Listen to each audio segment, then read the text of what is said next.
Good evening, everybody. We are here at Madison Square Garden in the Moynihan train station.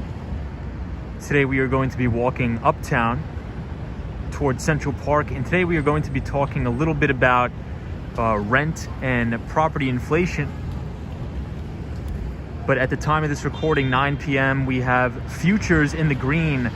The Dow Jones Industrial Average futures contracts, the YM, ticker symbol YM, is positive. Also the NASDAQ futures contract, ticker symbol NQ, and the S&P 500 E-minis are all green for the night. We will see how that plays out if we open green and maybe go red. So we will see. We'll keep an eye on it. Hey, MB is here. What's up, MB? Troy 1995 is here again. What's up, Troy 1995? Vinny Castellano is here. What's going on, Two Wheel Pines? Valenti says good night. Ken Kramer's here, Jetstar. What's up, everybody? Good to see you. Hey, Shadow King says, hey, Tom, hope you're doing well. What's up, Shadow King? Ruby Falcone is here, says good Sunday evening. What is up, Ruby Falcone? NYC Rich says, what's up, bro? What's up, NYC Rich? Joe Lee says, hi, Tom. Happy belated Thanksgiving. You as well, Joe. Always good to see you. Hope everybody had a good weekend, but now it is sort of back to work. As Monday approaches pretty fast. Hope everybody had a good holiday week, extended weekend. But now it is back to business. I see Two Wheel Pines here. What's up, Two Wheel Pines? Should be a short stream tonight, guys. Maybe only an hour.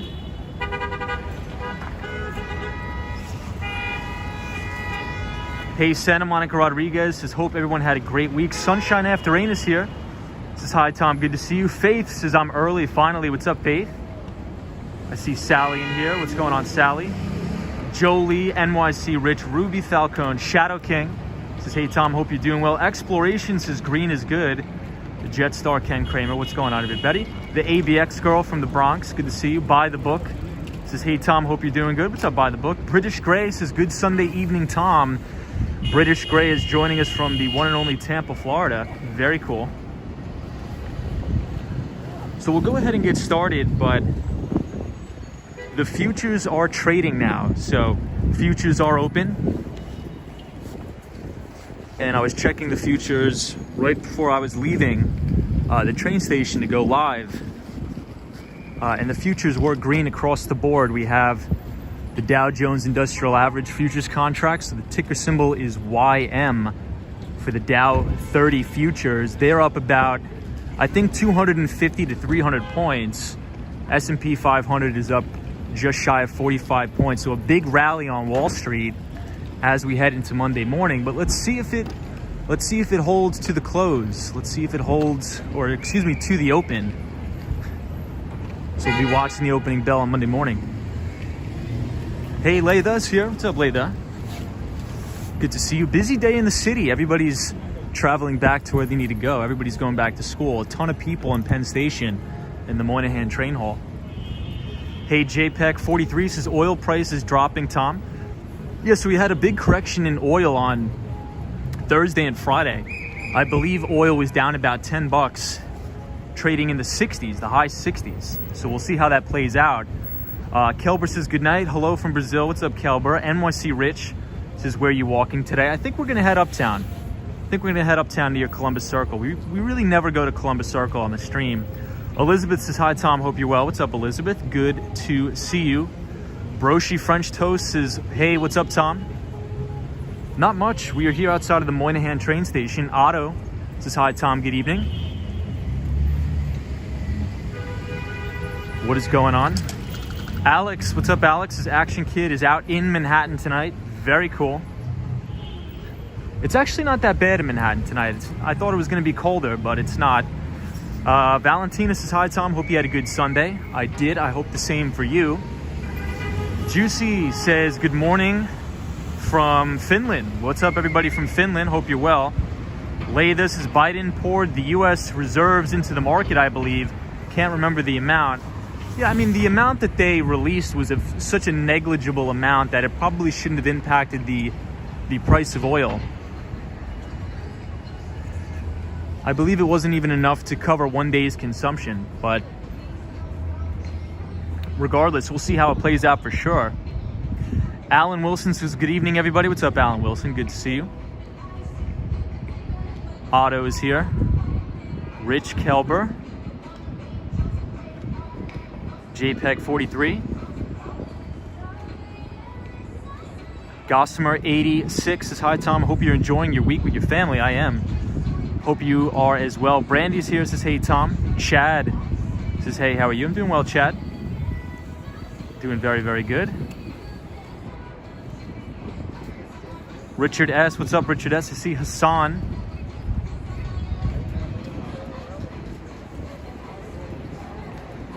Hey, Steve from Buffalo says, hi, Tom. We'll be listening closely tonight. What's up, Steve?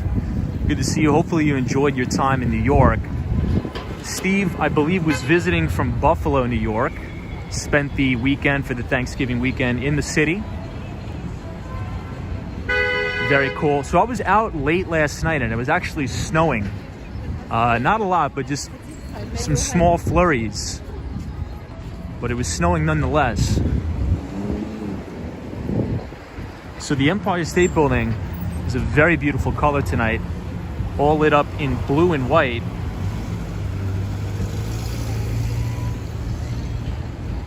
Kelber says, I love everything in the United States except the men. All right. Interesting. Sally says, beautiful view, Tom. So one of the things, I don't really have a topic planned for the night, as we usually do. As you guys know, the weekends we usually don't have a specific topic planned. We usually have a topic Monday through Friday. But I was reading a very interesting article about rent inflation. And I thought it'd be sort of interesting to sort of maybe talk about a little bit tonight, later on in the stream. So if you remember before, or not before the pandemic, but right in the height of the pandemic, everybody thought the housing market was going to come to an end. Everybody thought the housing market was going to crash. They thought rental prices were going to crash.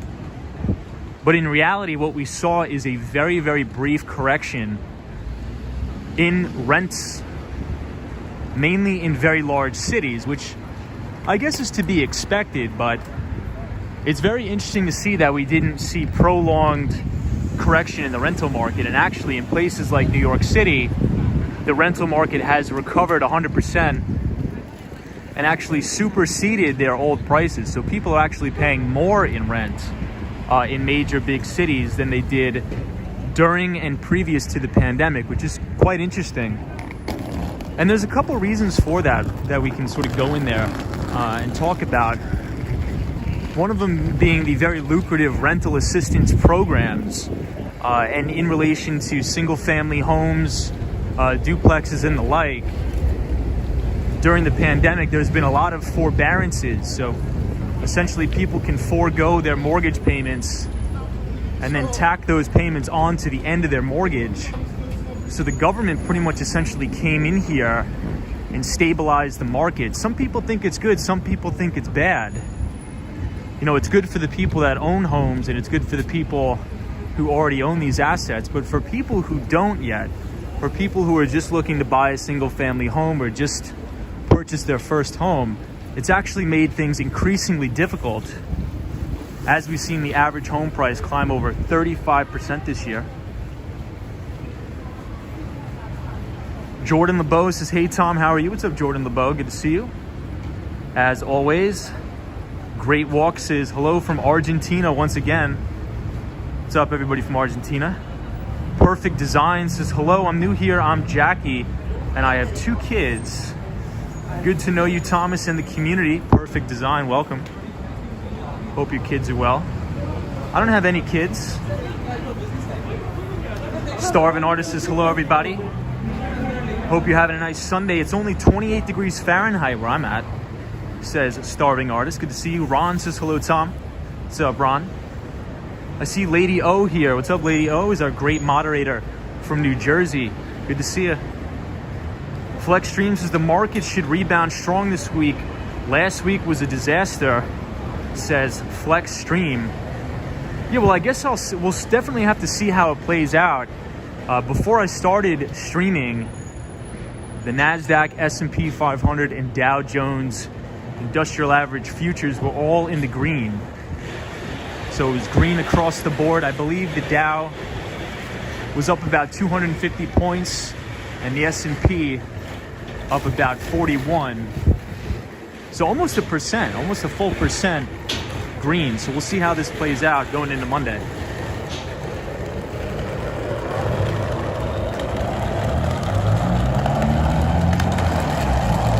Yeah, lady, oh, no skateboard tonight, unfortunately. I actually stayed in the city with some friends last night, so I don't have it. But maybe we'll have it tomorrow. We definitely will have it tomorrow. Thesis no skateboard today. We probably will have it tomorrow. But then I am flying back to Miami.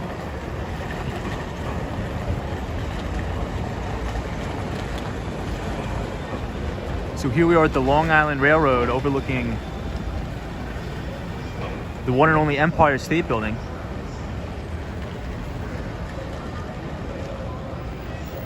Hey, Gene is here, says Wall Street Skate Bro. Good evening.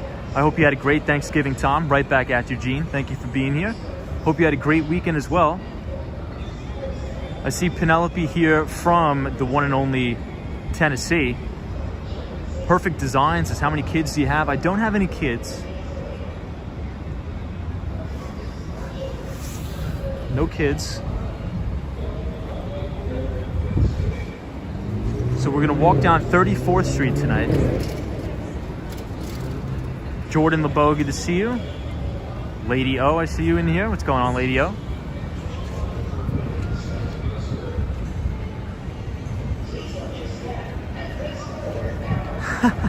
Troy 1995, funny. Ben Reynolds says, good morning. What's up, Ben? Good to see you here, Ben Reynolds. Hope you're well. So I believe it's is it the first night of Hanukkah tonight? I believe, is it? If that's true, happy Hanukkah to everybody who celebrates, for sure. Hope you have a great holiday season. Gene says, yes, Wall Street. My Thanksgiving was blessed. Very cool.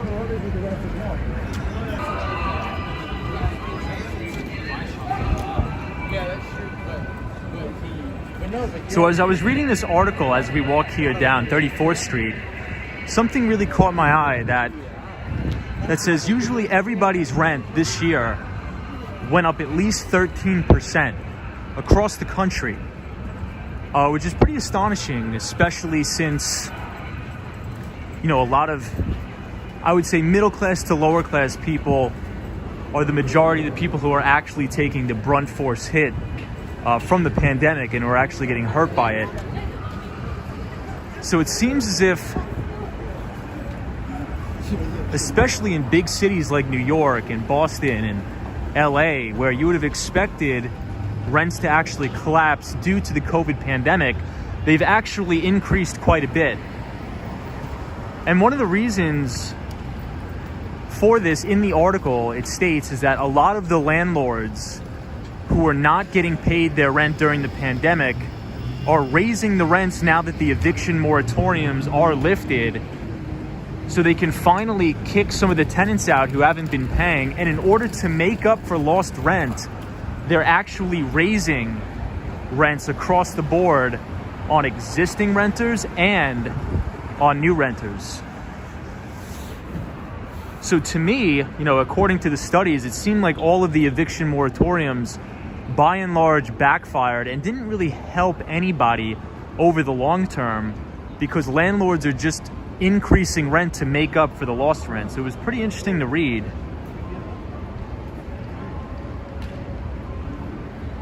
And pretty terrible. Mac Jack says, I am in DC and they raised all the rents here. Yeah, so that is the next thing I was going to ask.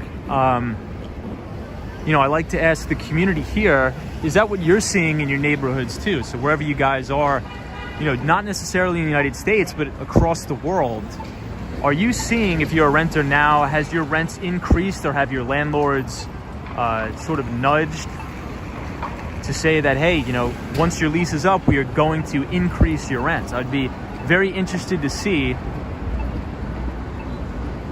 I would be very interested to see what you guys say. Andre says, my rental went up and going up again next year, says Andre. So Andre, according to the article, it says a baseline of 13%. Do you think your rental increase was about 13%? Rebecca says, hey, hope you have a great Christmas. What's your favorite gift as a kid/adult? I just like time off. I think time off and time is the best gift, just to sort of relax and hang out. What about you? Laytha says, the moratorium kept people from being homeless during a global viral pandemic. It helps no one for mass evictions to take place during a global pandemic. I think that's a good point. I think that's a very, very good point, Laytha. Sales says, I don't rent, but I think it's gone up so much here in Australia. Very interesting. Okay, Andre says he got a 10% increase in his rent. So that actually seems to be a little bit below the industry average. Juliana says, hi Tom, today I'm learning English again. Very cool. Glad I could help in any way I can. Andre says, rental building in Georgia have this trap in agreements. They add a special discount that can be removed and doesn't mean it's a raise, says Andre. Interesting. Fresh Start says, hi everyone, can you show me the Empire State Building? We will. Rhino 305 says, hi Tom, the 305 has missed you. Your cat says, hi, it needs another day to repair from party damage to your house. Hilarious. Rhino 305, well, I'll be back in Miami soon. Probably on Wednesday morning I should be back. Jeff says, you invest in real estate too or just stocks? I did close on my first real estate deal about 2 months ago in North Miami Beach, Florida, Jeff. So I guess now I'm involved into both. What about you, Jeff? Estelle says, I'm in a small town, but it's really hard for a lot of people here as well. Laytha says, I expect my office rent to go up in February. Interesting. Ian says, what's up, Tom? Felix says, are you near the Woolworths building? I've always wanted to own an apartment there. Wow, that's pretty high rent district over there. I don't believe we're anywhere near that. I think that's more downtown. But I believe that's one of the most expensive buildings in the city, I think. Andre says, buy versus rent. Do you think it's still valid to buy considering the low interest rates? So Andre, I think this is what I'll say about if it's a good time to buy real estate or not. I don't think when you're talking about real estate, I think it's better to ask yourself the question, can I afford this?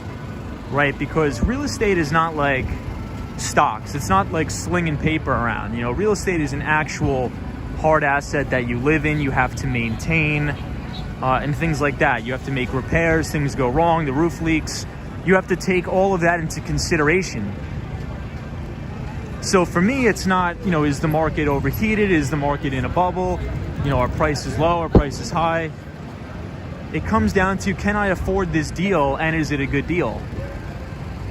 So if you model the real estate deal and the property will cash flow based on your parameters, then I would say go for it. But there's no need to jump into a real estate market when we're historically in a seller's market if your budget is going to be stretched thin.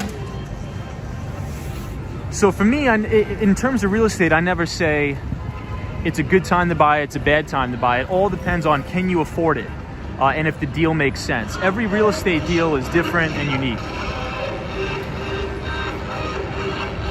Laytha says, if you want to buy real estate, ask this, can I afford all the possible repairs I will now have to make? That's absolutely, I agree with that 100%.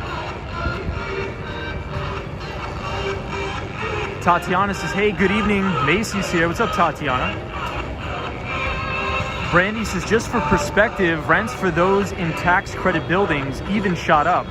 I have neighbors that are below poverty line on Social Security, $700 plus, and their rent also increased by $80. That's actually a significant increase. I'm actually very surprised to hear that. Brandy, where is that, if you don't mind me asking? Andre says, you're right. Shadow King says, hey Tom, is a credit score important for getting your first apartment? I think it's very important. I mean, contrary to what a lot of other people think, if you listen to like a person like Dave Ramsey, he believes that you shouldn't have a credit score at all. But I believe in a modern world that's a little bit ridiculous. I think you should start to build your credit as soon as possible, in my opinion.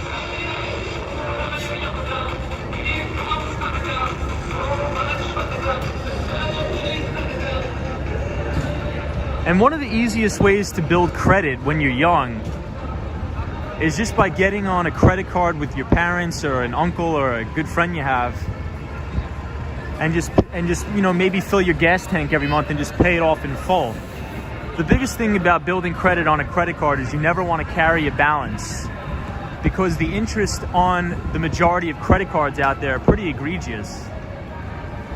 Okay, Brandy says that increase was in Pierce County. Mark says, hey Tom, how are you? How's that black and white cat down in Florida? Did you leave food out while you're gone? So my neighbors are taking care of it, Mark, but I definitely do leave food out all the time. Jordan LeBeau says, hey Tom, do you ever consider joining the U.S. Armed Forces? I did consider it in high school. It was a consideration for me.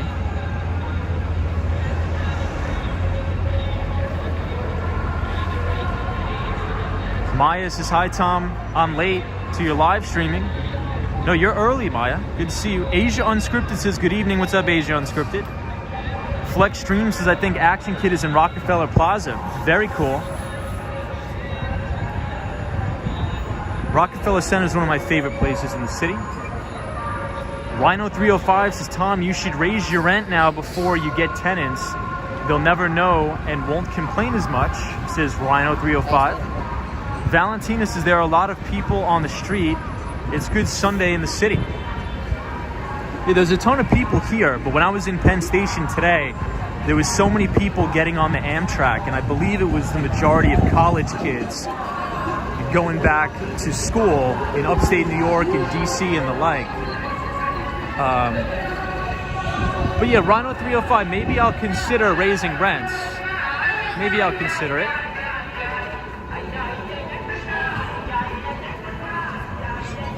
Andre says, where is the skateboard? Skateboard is not with us today, but we will have it back tomorrow. It's going to be a short stream tonight, guys, maybe only about an hour.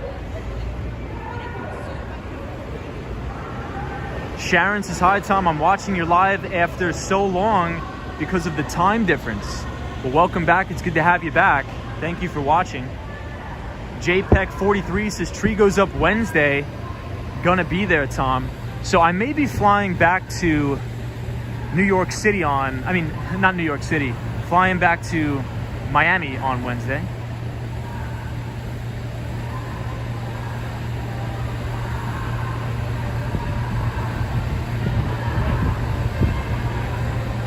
Hey, Daryl says, hello from Chicago, Illinois. Fresh start. Here's the Empire State Building if you wanted to see it. Here we are. Taga Kale, what's up, Taga Kale?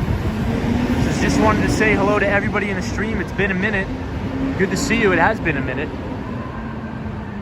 Hope you had a good Thanksgiving, Taga Kale. Great walk this year. Lay this is what a view. Ruby says, great shot of the Empire State Building. It's a great color tonight. Andre says, good streaming. I'm going to bed. JFK tomorrow at 5 a.m. We'll have a great flight. Have a safe flight and a good start to your week.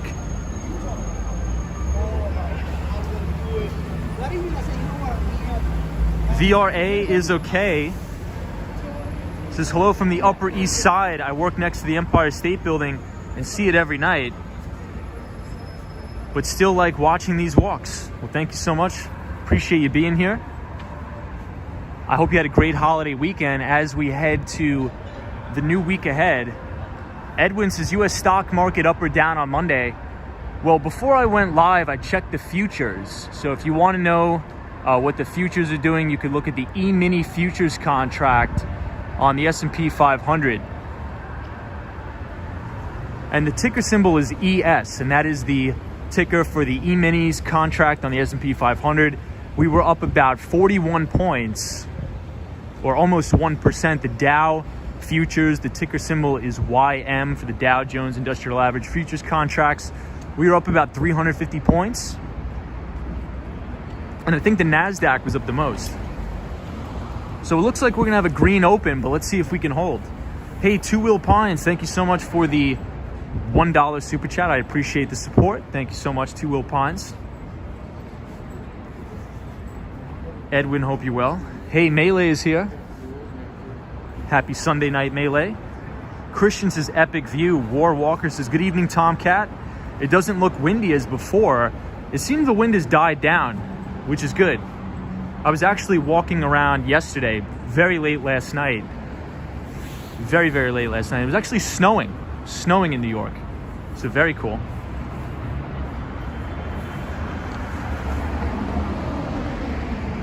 Virginia says, yeah, looks like the Argentinian flag, even with the sun on it. Yeah, I'm not sure why it's this color. I'm not sure why. Hey, 48 is here from New Zealand. Is it really 41 degrees Fahrenheit? I believe it is. I believe it is 41 degrees Fahrenheit tonight. I hope you're well. Gene says, Wall Street Scape Bro Tom Sir, when are you planning to do your Bal Harbor, Florida walk when you're in Miami? So maybe sometime later this week, maybe Thursday or Friday we'll do that, Gene. VAR is okay. It says it's blue and white for the first night of Hanukkah. Makes sense. Happy Hanukkah to all of our Jewish viewers out there. It's the first night of Hanukkah, so I hope you have a great, enjoyable, and happy, peaceful Hanukkah for everybody who celebrates.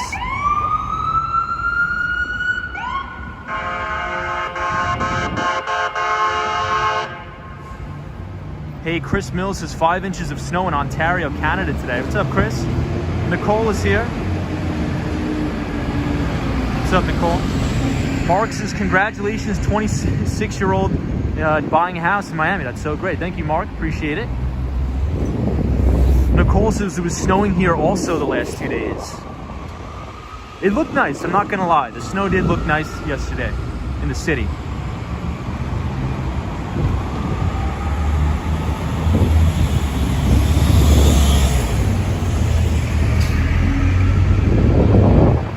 Let's take a walk through Koreatown. We didn't get a chance to do it yesterday, and I was getting a lot of requests in order to do that.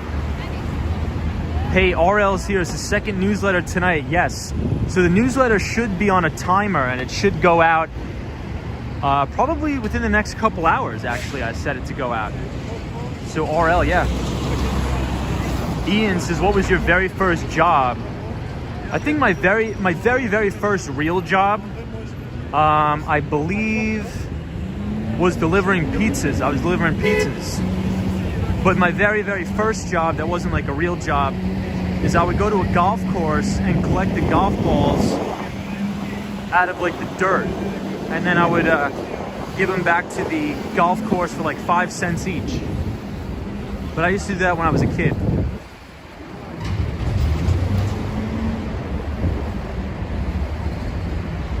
I see Marty Lewis here. Says hi, Tom and everybody. What's up, Marty? Good to see you. Happy Sunday evening, everybody. We're gonna take a quick walk through Koreatown because we didn't get a chance to do it yesterday, so we will do it today. Ian says, wow, me too, crazy. Danny's Auto Repairs. Is any parking around there? Not really, unless you go into a garage, Danny's Auto Repair. Brandy says, forgot to mention, Peace County has been one of the hottest markets in the nation due to Seattle. That too could explain such high rent increases, perhaps. Mark says, I would really love to see Bal Harbor shopping complex that is near where you're living in Miami. We'll definitely have to check it out. We will definitely check it out. Fresh Start says, upstate New York had a lot of snow as well, Tom. Alex says, good evening. What's up, Alex? RL, good to see you. Gemma says it's 39 degrees in Ireland and some places less. Wow. Very cool. Well, my ancestors are from County Mayo, Ireland.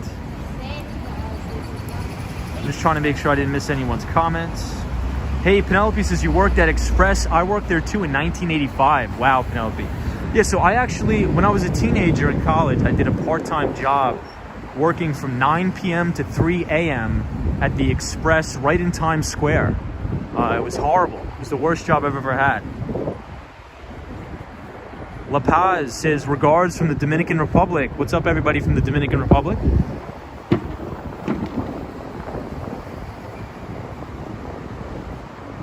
Kelber says, Tom, you here? Good weekend. Jordan LeBeau says, Tom, what is your ancestral heritage? Italian and Irish. Mark says, how do I sign up for the newsletter? You click the link in the description and all you have to do is punch in your email and then you should get sent the Behind the Street newsletter. Alan says, there was very low overhead in the golf ball job, indeed. Hey, Marcelo says, good evening, everybody. Tom, hope you're good. Nice night in New York City today. Indeed it is. Pedro is here from Brazil. What's up, Pedro? Good to see you. So we are now approaching Koreatown, which is one of my favorite places in the city. But everybody, the topic, we don't really have a topic on the weekends, but we were talking about on the stream about an article I was reading today in Investors Business Daily that says the average rental price in America has gone up almost 15%, anywhere between 13 and 15% in the United States this year. And they were attributing that to two things. Number one is attributing that to the rental and mortgage forbearances in the United States, where during the pandemic, people didn't have to pay their mortgages and people didn't have to pay their rent. So people who own single family houses, duplex, triplex, things like that, were able to pause their payment on their mortgages and then tack on those payments on the very end of their mortgages. So some people now have 31-year mortgages technically now, which I think was an overall good thing. However, what that has done is that didn't let the free market regulate itself. And now there's a extreme shortage of single family homes, duplexes and triplexes on the market. And the average cost of a single family home has gone up almost 25% this year, pricing a lot of first time home buyers out of the market. And on the rental income side, a lot of the landlords that were getting stiffed on their rent, now that the eviction moratoriums have lifted by and large across the United States, landlords are evicting tenants and then raising the rents to what some would argue would say egregious levels in order to make up for lost rent. Which on one hand, I don't blame them necessarily for doing that. But then on the other hand, like Laytha said in the chat, it really does no good to evict somebody during a global pandemic. So I'm not really sure how they should have handled it, but I think it was so interesting how this sort of went down. And the reason why I'm bringing it up is because it goes into our topic of conversation that everything is all about psychology, and markets usually tend to work that the most unlikely outcome is usually the most likely outcome, or what is going to happen. So everybody thought the real estate market was going to crash. Everybody thought rental prices were going to crater and plummet across the United States. But actually what happened is the exact opposite. Single family homes are up double digits. Rents are up 13 to 15% across the board. So very interesting. And I'm going to link the article in the description of this video if anybody wants to see or take a look and read it. So I wanted to ask you guys, if you want to share with the group, where are you located? And if you're renting, how much did your rent go up, if any? The ABX girl says, and when you get evicted, your credit is so bad you can't rent anything else again. Oh, that's not good. I've been hearing a lot about that though, as well, ABX girl. Lauren says, hello, thanks for your live. Great night. What's up, Lauren? Helen is here from Brazil. Welcome, Helen. R.Y. Davis says good evening, Tom. And all. What's up, R.Y. Davis? Bruna says hello from Brazil. Brian says hi, Wall Street Skate Bro. What is up, Brian? Mark says, Tom, you're Irish. I thought you were Italian with your accent from Long Island. I never knew that you were Irish. Yeah, so 50-50, half Irish, half Italian. Layla says the landlords deserve to recoup their money, so a rent increase is understandable, says Layla. Yeah, but Layla, to your point, you made a good point. You know, it's probably not a good idea to mass evict people during a global pandemic, but then again, all that did is it just increased the price of rent and caused rental inflation for everybody. NJ Water Drain says, I own a couple houses in New Jersey and New York. Hey, I see Disney cast member. What's up, Disney cast member? Sharon says, no rent hikes here in India. Well, that's good. That's actually good news. Flex Stream says, Port St. Lucie real estate market is going off the rails. So going gangbusters in Port St. Lucie from Flex Stream. Lost in the Curve says, they did go down for a while, but came back with a vengeance. Yeah, I mean, in Manhattan real estate prices and Manhattan rental prices cratered for about 4 months, and then they went back up again with a vengeance. I agree.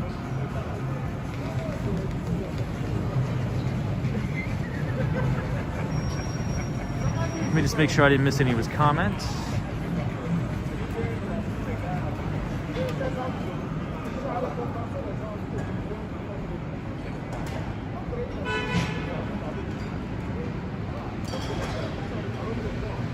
So we are here in Koreatown. James is Omni variant going to cause masks to come back, says James Brumley. Chris says, try buying a house in Canada. Most homes go multiple, sometimes receiving up to 100 offers. Wow, Chris. What part of Canada is that? If you could share with us. Ian says, homelessness is exploding in the Bay Area, says Ian. Lauren says, my rent jumped up $45 during COVID. Lauren, where is that? Kim Toy says, I'm from Trinidad here watching. What's up, everybody from Trinidad? Thiago is here from Brazil. 48. What is going on, 48? Mark says, Tom, how much would a small 2-bedroom house go for in North Miami Beach? I thought the condos were cheaper. That's why I thought to buy a condo. Well, a 2-bedroom, I think the majority of homes in North Miami Beach are either 3 to 4 bedrooms and 2 bathrooms. But you could probably get something for right around $350, anywhere up to like $500,000. That's usually the range, depending on how much work you want to put into it. Okay, so Chris Mills says that's in Ontario. So Chris, in Ontario, Canada, you're saying that a single family home on the market is receiving up to 100 offers? That seems a little extreme. I mean, that's crazy. I understand that that's been happening here in the United States, especially in some more suburban areas of San Antonio, Texas, and things like that. A lot of homes are actually being sold over ask, which is quite bizarre. But yeah, that's all the result of the pandemic. The exact opposite of what the vast majority of people thought. Carrie Henry says, greed equals homelessness, says Carrie Henry. The ABX girl says apartments in Georgia and the Carolinas are $1,500 to $2,500, especially in Atlanta. Homes are untouchable. The ABX girl, think about that for a second. If somebody were to tell me 2 years ago that they were paying $1,500 in rent in the Carolinas, I'd be like, what in the heck? Like, that's New York rent. I cannot believe the rents are getting that high in the Carolinas. Although a lot of people from Long Island, from New York, from New Jersey, and I guess I could say the Northeast in general, are starting to migrate to the Carolinas for whatever reason, maybe lower taxes, job opportunities, as we see more and more businesses being able to work from remote. So why would you want to work, I guess, in a big city and pay big city taxes when you could work remote somewhere else? I'm not sure. It's very interesting though.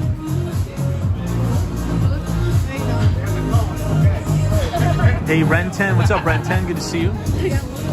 Says you're looking at houses in Las Vegas. So one of the things to be very, very aware of when looking at real estate or homes in Las Vegas is that a lot of these single-family home builder companies like Toll Brothers and the like are building houses in haste. So they're doing them, I don't want to make any accusations here, but they're doing a very, very poor job with new construction, especially in places like Vegas. So be very careful about buying a brand new single-family home in places like Vegas or Arizona, especially if they were just built in the last 2 years. Because there's actually large civil suits going on for poor construction of these single-family homes. So just make sure you watch out for that. Yeah, the ABX girl says Vegas is running out of water.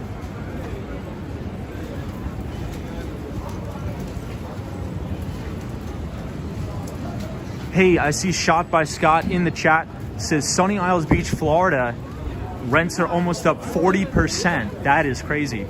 So Sunny Isles Beach, Florida, from what I understand, I've been there many times. We've streamed from there. The majority is very high rent, high-end luxury apartments right on the water. Cosmo Scary says my parents want to build a home in Las Vegas. Cosmo, just make sure they oversee the contractors very, very scrupulously, because there's been a lot of haste building, especially during the pandemic in Vegas, in Arizona, and these homes are being built like cardboard boxes. So just be aware of that. James Johnson says, well, it's the desert. What did they expect? So we'll cross the street here in Koreatown, and I'll show you guys an even better view of the Empire. And then maybe we'll check out the Empire State Building again from Madison Square Park. But if you look straight across the street, this is my favorite Korean.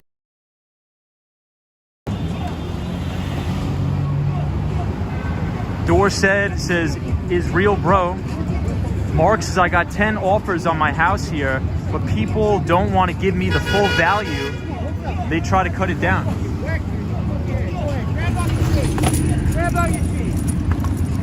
Oh my God.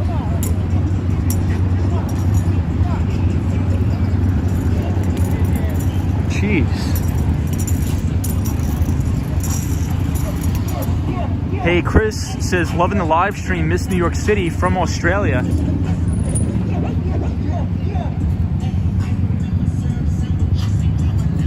Hey, Techno Pink is here. What's up, Techno Pink?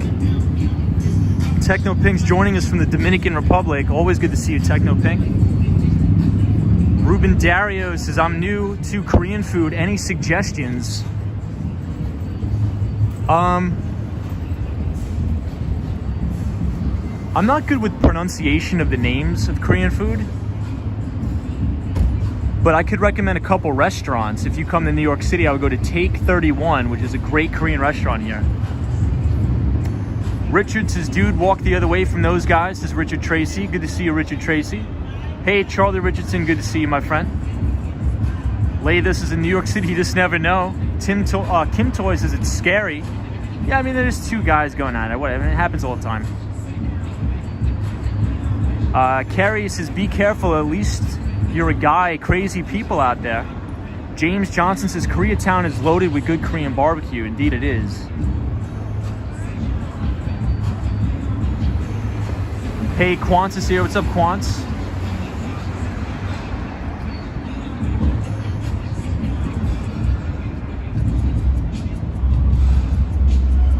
Let me make sure I didn't miss anybody. MB says, even before the pandemic hit, there was a sudden surge of people moving from California to Las Vegas.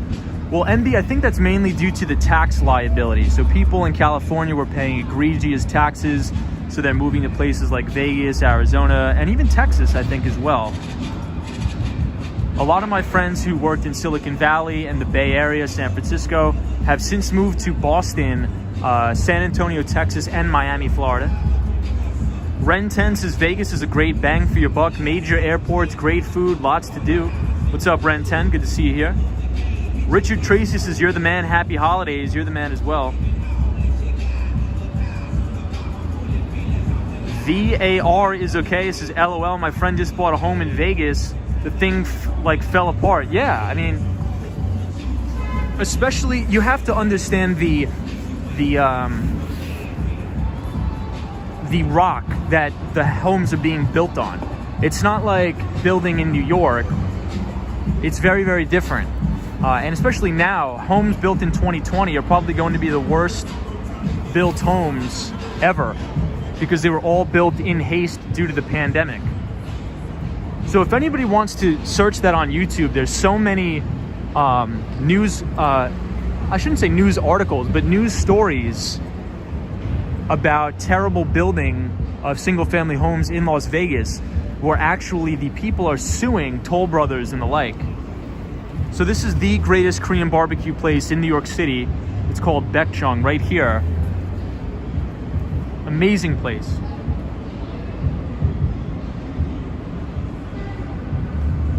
Chris Mills says you get what you pay for.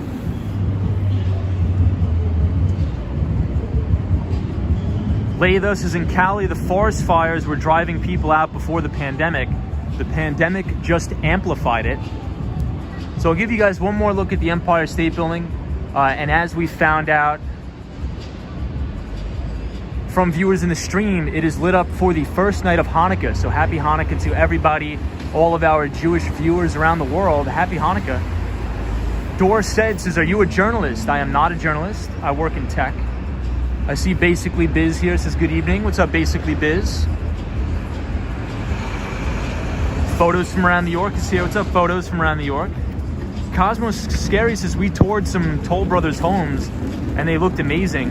Yeah, so Cosmo, not every, Cosmo says maybe looks can be deceiving.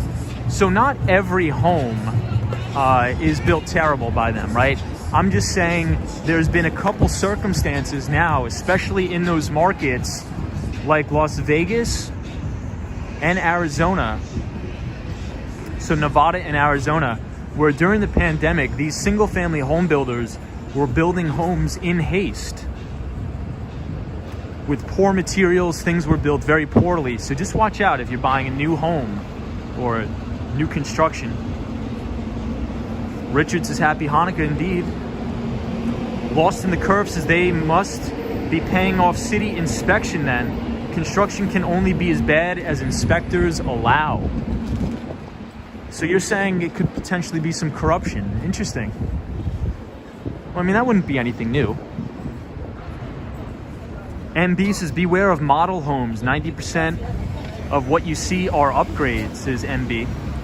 Shot by Scott says, Tom, this week coming up in Miami Art Week, Wynwood, South Beach, and points in between are going to be swarmed with artists / collectors and celebrities from all over the world.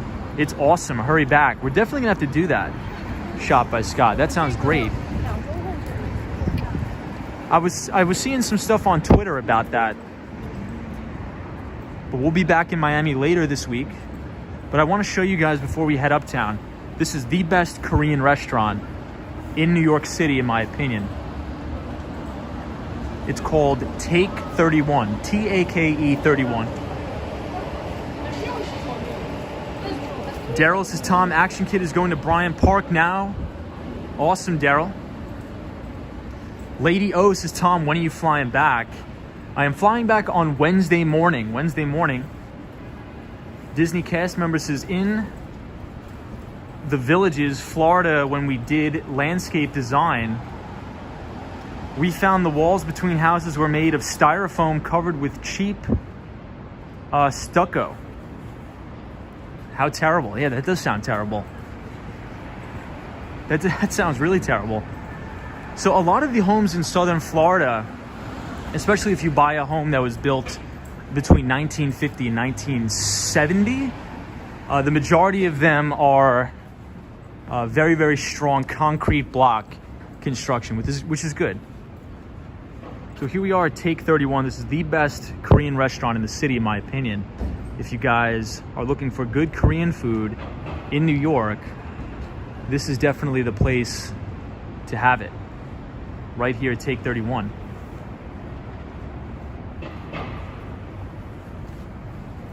MB says, with new homes, they usually give you 1 year warranty for repairs. Well, that's good at least. Well, yeah, I was watching. Somebody has to drop a link of new home construction Vegas lawsuits. If you type that into YouTube, a lot of people were being sold into foregoing their warranties so they could get their homes built faster. And I think that's why it's in such like a convoluted, terrible sort of space now. So there'll probably be a lot of lawsuits, a lot of civil suits. Ruben says Take 31 looks small from the outside. It's a pretty small place in there, Ruben. Edson says, hi, Tom. What's up, Edson? MB says, speaking of Korean food, there's tons of really good restaurants here in Vegas as well, says MB. James Johnson says, Chelsea is still okay. A few new restaurants opened up. It's about 10 minutes from Times Square, says James Johnson. So we're going to make a left on Madison Avenue.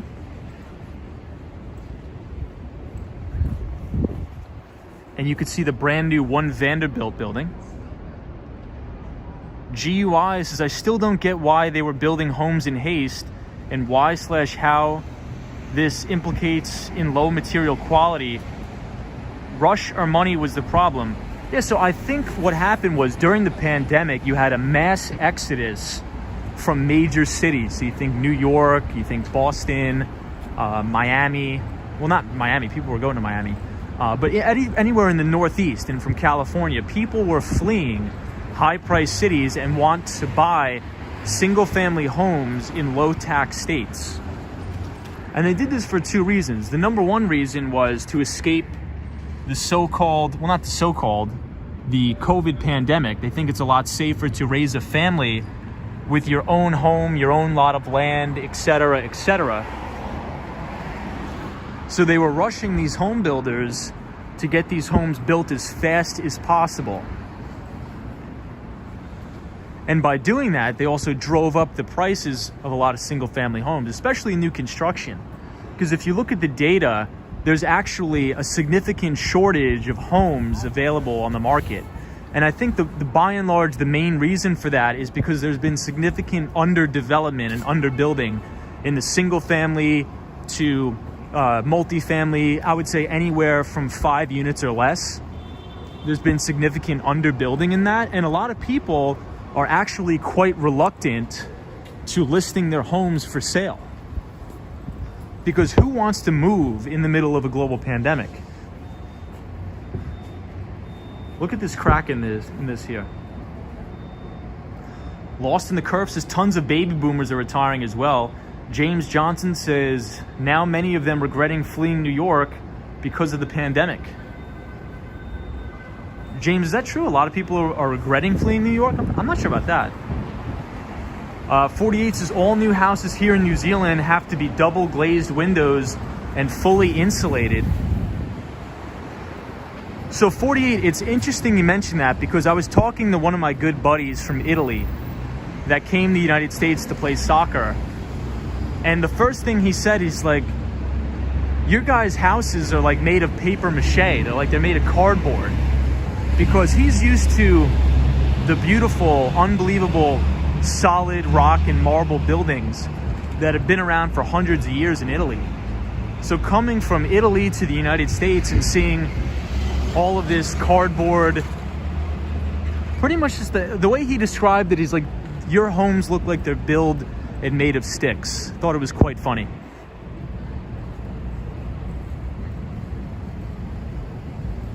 Quat Marie Blue says, yes, they are moving back to New York. That's good. We want New York. I think New York, I've said it from the beginning, New York's coming back. You know, a city like New York, there's no amount of egregious politics that could screw it up forever. It's impossible. It's just the people that live here, the atmosphere, the walkability of the city.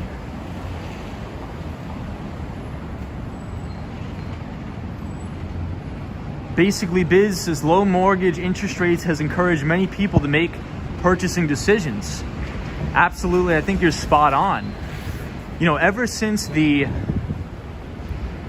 I would say, corona plunge in the equities markets and in the housing markets. The Federal Reserve came and backstopped this market by buying billions of dollars of mortgage-backed securities and billions of dollars in U.S. Treasuries, all while cutting the interest rate to near zero.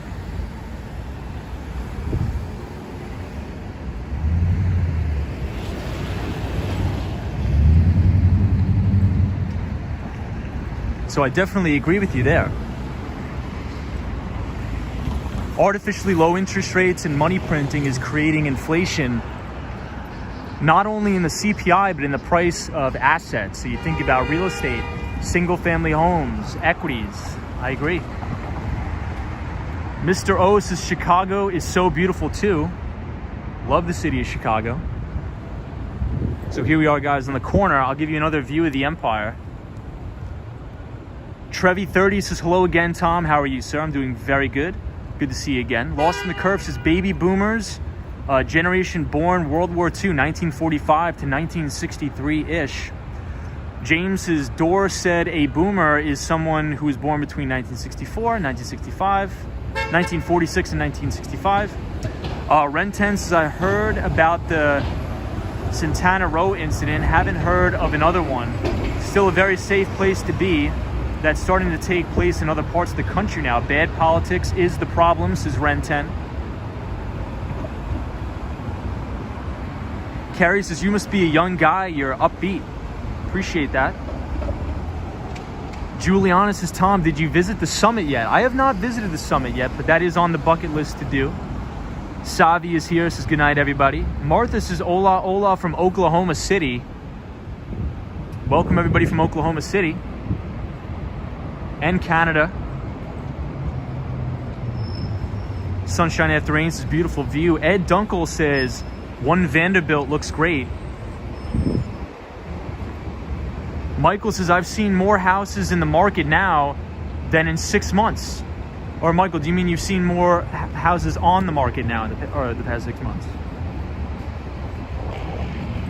Yeah, and hopefully more homes will come on the market to ease some of this inflationary pressure that we're seeing with single-family homes. Because there's a lot of average, everyday Americans that are coming, that are trying to purchase their first home, and they're being priced out of the market. So I would actually like to see more single-family homes coming on the market to reduce prices. I hope single-family home prices come down 10 to 15%. I'm not sure we'll get that due to the artificially low interest rates we still have. But we'll see. I think by and large, that would actually be good for long-term economic growth, is to actually have single-family homes come down a little bit. Basically Biz says countries are closing borders. Markets will be very shaky this week, says Basically Biz. Elvis Captain says, is there any houses on Long Island below $1 million? Evil Captain says that. Pretty much none. If you get a house that's below $1 million on Long Island, it's going to be pretty much in utter disrepair. Maybe that's a little bit of an exaggeration, but you get my point. The majority of the homes on Long Island, if you want to get a decent place, is probably going to be $550,000 to $700,000. And on top of that, you're going to get clocked upside the face every single year with an $18,000 to $25,000 tax bill. So I don't understand how anybody could afford to buy a house on Long Island. It's really, really crazy. James is probably far from the city, but before the Hamptons, is James. Yeah, I'm from Nassau County, and if you want to get a nice house in Massapequa, it's probably going to run you $550,000 to $700,000, I would say. All right, let's take a look at the Empire one more time. Hey, Timothy Merrill is here. This is Tim Merrill from Conklin, New York. Welcome everybody to Conklin. Jonathan Renya says, hello, I discovered your channel and I loved it. Awesome, Jonathan, it's good to have you here. I hope you're having a great night so far. Shot by Scott says, had a guy I went to school from Port Jefferson Station on Long Island. Evil says, is Long Island expensive? It is extremely expensive. Hey, Victor says, I'm a New Yorker who lives in San Diego. How do you like San Diego, California, Victor? British Grace says, my Lord of Mercy, the CEO of Louis Vuitton, Virgil, has passed away at 41. I know, it was horrible. I saw that news today. Really, really terrible. Very creative, very talented guy. VRA is okay, says Wall Street Skate Bro. Thanks for taking us this route. I now know the construction is cleaned up on my office's block and I could take a cab tomorrow morning. Very cool. Well, I hope you have a great commute tomorrow morning. Francisco says best wishes from Chile. Welcome. I know Lathis is 41, is so young. I believe he had some sort of rare cancer. So very, very horrible.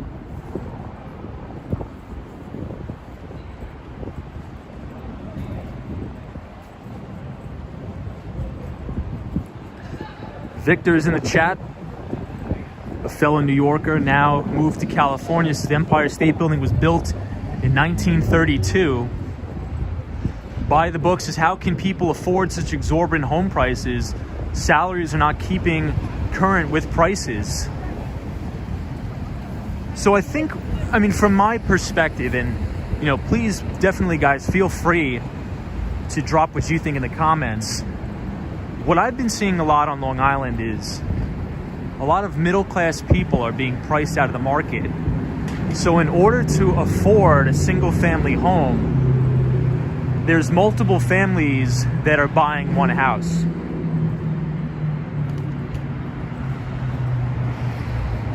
So what I mean by that is you probably have aunts, uncles, and cousins all living under one roof in order to own that asset. So you'll probably have, one family that's on the mortgage, and then the aunts and uncles and cousins move in. And that's been happening a lot. Because that's the only way you could afford to buy something, is if you have multiple incomes under one roof.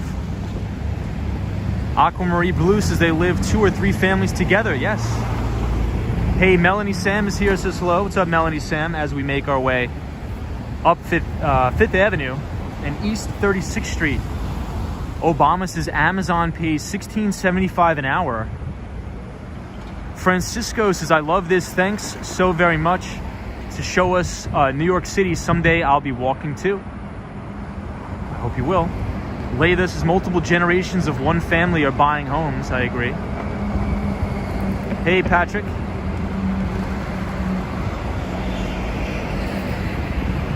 Carrie Henry says sad for young people. AR says have a safe night, Wall Street Skate Bro. Hello from the Philippines. Chris says we are having lots of multiple dwelling properties on one piece of land here in Australia. More affordable price point. But one thing I will mention is that in other countries, it's actually quite common for multiple generations of family to live under one roof and live together. Like a lot of my friends from Korea, they can live with their parents until they're 30 or 40 years old, and that is extremely, extremely normal. The United States is pretty much the only country in the world where that is not the norm. The ABX girl says it's common for parents, grandparents, and grown children to chip in as well, says the ABX girl. Daniel's here, says hello from Colombia. What's up, Daniel from Colombia? Israel says good live. Lost in the Curve says for new purchases, maybe older owners get pretty big property tax discounts. And the house is usually paid for. Yeah, so I believe, you're right. So Lost in the Curve, let's say if you bought a house on Long Island in the 50s, your property taxes are going to be locked in at the value when you bought it. So that is absolutely true.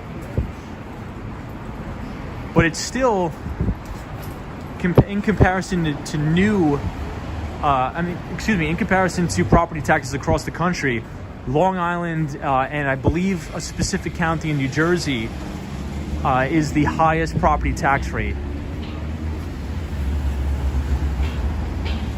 by far. My uncle just sold his house in Oceanside, and his yearly tax bill was $28,000 a year. I mean, it's very, very difficult for the average American on an average salary that's just a middle-class, hardworking person to afford something. Even if your house is paid off on Long Island, you still have to pay almost 30 grand a year just to keep your property. That's before the water bill, that's before the lights. It's really, really crazy. VRA is okay. It says, well, what they say is true. Most people on Long Island can't afford to buy their own homes because of the value compared to income. I agree. Suffice to say, what's going on? James Davidson says the taxes are out of control now over here and getting worse. Where is that? Where are you from? Deja Vu says, I hate neighbors.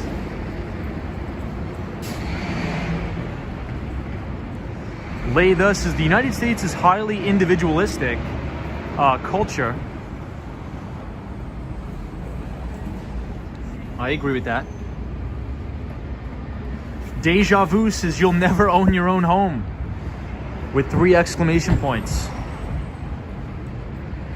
VRA is okay says if they wanted to buy their own home, they wouldn't be able to afford to. I mean, I think a lot of people can't, which is sad.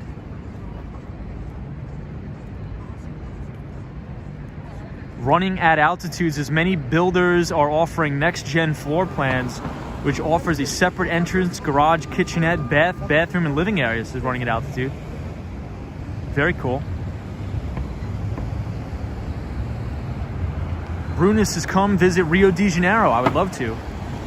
Hey, Sunshine New York says in Westchester County, it's very high as well. Sunshine New York, hope you had a great Thanksgiving holiday. It's back to work now on Monday. Back to business. James Bond says never say never. I agree. Door Shed says, are the trees real? Yes, they are real. Kevin says, where are you in Manhattan? We are on 5th Avenue, about to pass East 39th Street, headed northbound towards the Bryant Park, Stephen Schwartzman Building, New York Public Library. Chris says, I live an hour south of Sydney, and so many people have moved down here, inflating prices, pricing out younger locals. So that's an interesting perspective. So you're saying that it's getting so expensive in the city, in Sydney, that people start to creep out into the outer boroughs and increasing those prices as well. Well, that's the exact same thing we're seeing here in New York. You know, just look over the past 2 decades what happened to Brooklyn. People moving from Manhattan to Brooklyn, gentrification, driving up the prices. And now in some parts of Brooklyn, it's actually more expensive to live in Brooklyn than it is to live in Manhattan. As crazy as that sounds, it is actually true. Chris is absolutely better lifestyle as well. I think the same thing is going to happen in the Bronx as well. I think you're going to see a lot of real estate development happening in the Bronx. The same thing is happening in Queens. Hey, Luke Williams says Jersey City and Hoboken prices have gone up crazy too in the last 10 years. Absolutely they have. And the big problem with Hoboken, New Jersey is that it is one of the most flood-prone areas in the Northeast. I think Hoboken, New Jersey floods more than any place in the Northeast. Is here says, and people are looking for Brooklyn aesthetic as well, says Jake.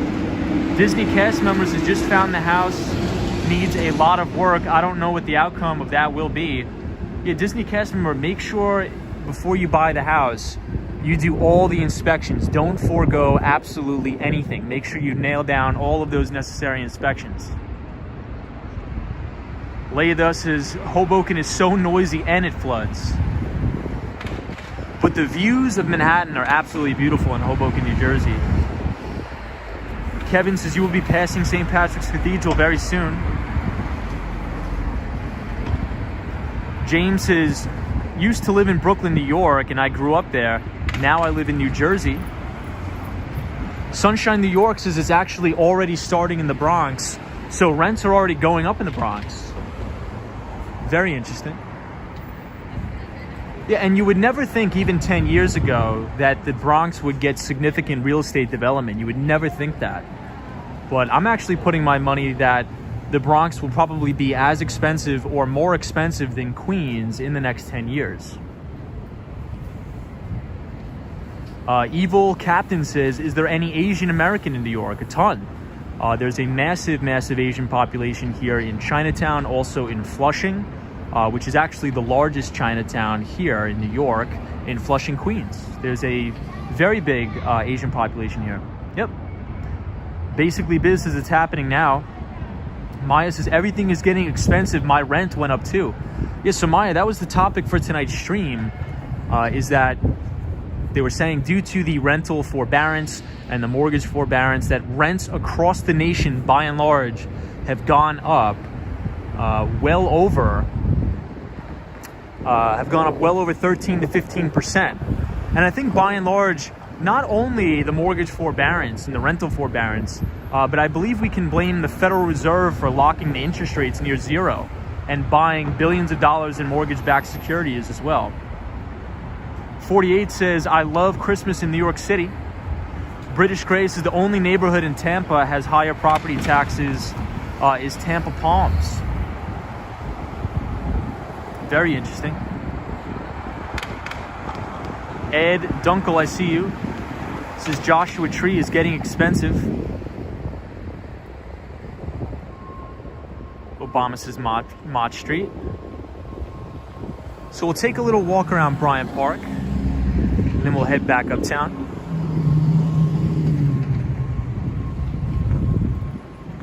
Hey, Pat Waters, thank you for the support. I do appreciate you very, very much, Pat Waters.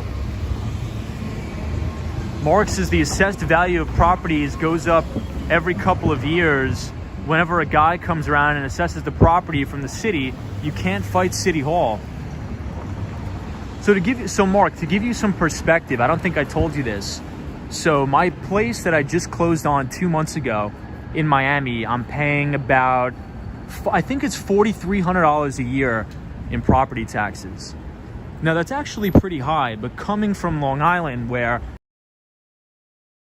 you're paying between 10 and 30 grand, depend on the value of your home, it seems to be a pretty good deal. So I think it just all depends on where you're buying. But it seemed that this pandemic has forced a lot of people, or has encouraged a lot of people to move to low tax states. And I believe the biggest winner in terms of population growth has been in Texas. Mark says New Jersey has the highest property tax rate. I remember 20 years ago, the property taxes for my house in Jersey City was $14,000 a year.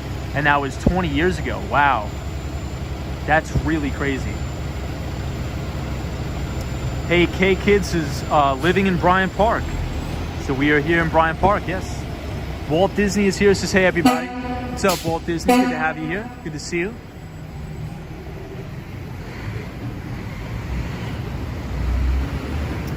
Maya says, Asians are not only in Flushing, Queens, they are covering Bayside too, Whitestone, Rego Park, with Asian, Chinese people a lot in New York.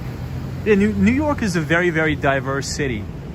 So we pretty much have everybody here from all different countries, cultures, religions, pretty much you name it, we have it here in New York. And I think that's one of the things that make New York great, is because you'll never get bored here. If you want to eat Chinese food, we have the best Chinese restaurants in the world, the best Korean restaurants, best Italian restaurants.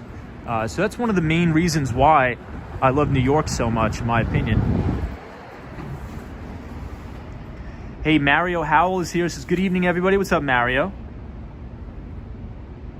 James says, the ice skating rink at Bryant Park. Goddess Han, how are you? Hey, Vic says Chicago is also a very diverse city.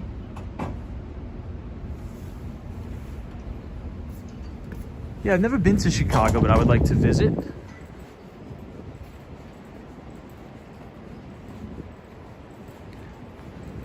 Yes, that is true. Flushing Chinatown is very underappreciated, and I think it actually has better food, in my opinion, than the Chinatown in Manhattan. So everybody, let's head. We'll take a quick walk around Bryant Park. But I apologize for having a topic today. Usually, you know, for people who've been watching the streams for a long time, you'll know that we usually do not have a specific financial topic on the weekends, but I thought I would bring up the real estate market and talk about it today because I saw a very interesting article I couldn't resist. And this building right here is the One Vanderbilt. So this is the new One Vanderbilt, and right here is that very famous observation deck that opened in October. Hey Kathy Boyce, how are you? Maybe Art is here. Troy 1995 says Flushing food is fire. I would agree.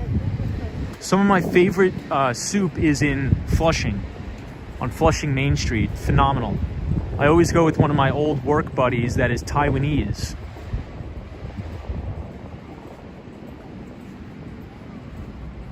All right, everybody, so we are next to the Bryant Park Grill. This is a very famous restaurant here at Bryant Park. Hey, Sylvia H says, hi Tom, Sylvia here from Nassau County. It is more difficult to adapt to cold temperatures in New York now that you live in Miami.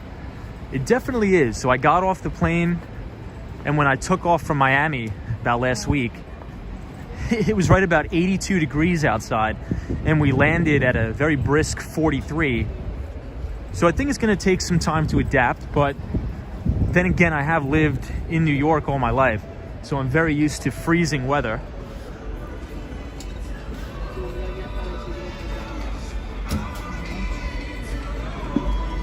Hey, I see David is here again. What's up, David? Welcome to the chat. Good to see you. This is the Bryant Park Winter Village, sponsored by Bank of America. Bird Dog says, I was born in Fayetteville, North Carolina, and I love the temperatures in New York. It's a lot easier to bundle up in layers than it is to get rid of clothes in the heat, but I digress. Definitely true, actually. Definitely true. So everybody, I just want to point out these two buildings. I think they're very notable here. This building is Salesforce Tower, which is a very famous software company known for its customer relationship management software. And they're actually reporting earnings next week, or this week coming up. And this is going to be the first earnings report for Salesforce with their acquisition of Slack. And Slack was a formerly publicly traded company under the ticker symbol WORK, W-O-R-K. And here is Bank of America Tower. So Bank of America Merrill Lynch, one of the most powerful investment banks on Wall Street, right here, 42nd Street. Hey, I see Chris Mills here. Welcome, Chris Mills. Good to have you. Bird Dog, good to have you here. BB says Texas had a large amount of people and companies relocating from other states. The housing prices have rocketed here. First-time home buyers are being priced out of the market. Yeah, I agree. It's crazy. A lot of my buddies who worked in Silicon Valley and in the Bay Area and San Francisco have left during the pandemic and have moved to, mainly they have moved to Boston, Texas, or Miami, Florida. Some of them also moving to New York as well. So this is the Bryant Park Winter Ice Skating Rink. Annie PZ is here. This is Bryant Park, my favorite spot. Good to see you here, Annie. Always good to have you here. Always a pleasure. Larry SSA says Miami and perfect New York too.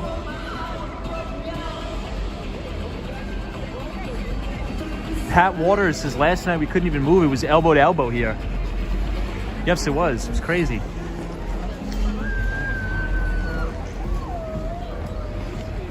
Aquamarie Blue says I really appreciate your hospitality here. Appreciate you being here as well. Francisco GM says, does it possible for you to show us Central Park sometime? We may go to Central Park tonight. We may be up there tonight. It's only a few blocks away, so I'd be more than happy to show you. Philip says, be there Saturday for vacation. Can't wait. Philip, we're very happy to have you here, and I hope you enjoy it.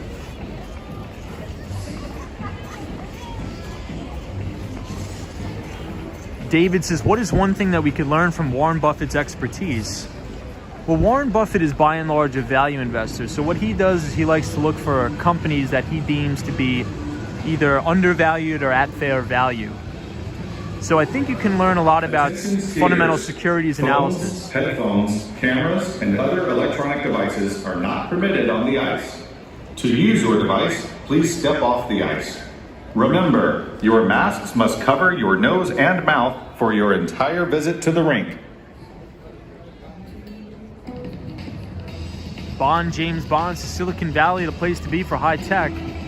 Yeah, I mean, what we're seeing now, James Bond, is a lot of tech companies are actually moving away from the valley to places like Texas, Miami, and even New York.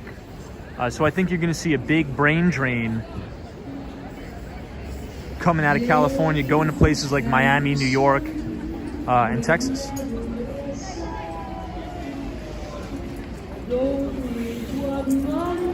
Mr. Cold, just put your mask on your skates so they don't get you cold. Funny. Yeah, I think they do it for liability reasons. So as you can see, it's a little bit weird how if you're ice skating you have to wear a mask, but if you're walking around outside you don't. I think it's a little bit of semantics, but you know, whatever. AB says Valley expenses are working out of control, been working in tech and IT for years. Yep, AB, I think you're right. Sober Sparkle says hot cocoa and pretzels. Larry Remember, SSA your says masks always must cover your nose and mouth lives for your entire visit to the rink. Attention skaters. Phones, headphones, cameras, and other electronic devices are not permitted on the ice. To use your device, please step off the ice. You won't find me around my door. I got stars, I got secrets, I got my man. Yeah, photos from New York, that's loud. Yeah, if you guys think it's loud on the stream, they're really hammering us here in person.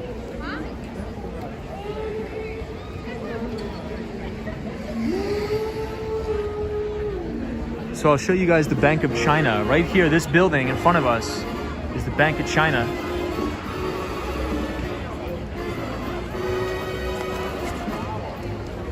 Ooh, that person just took a big spill. Not good.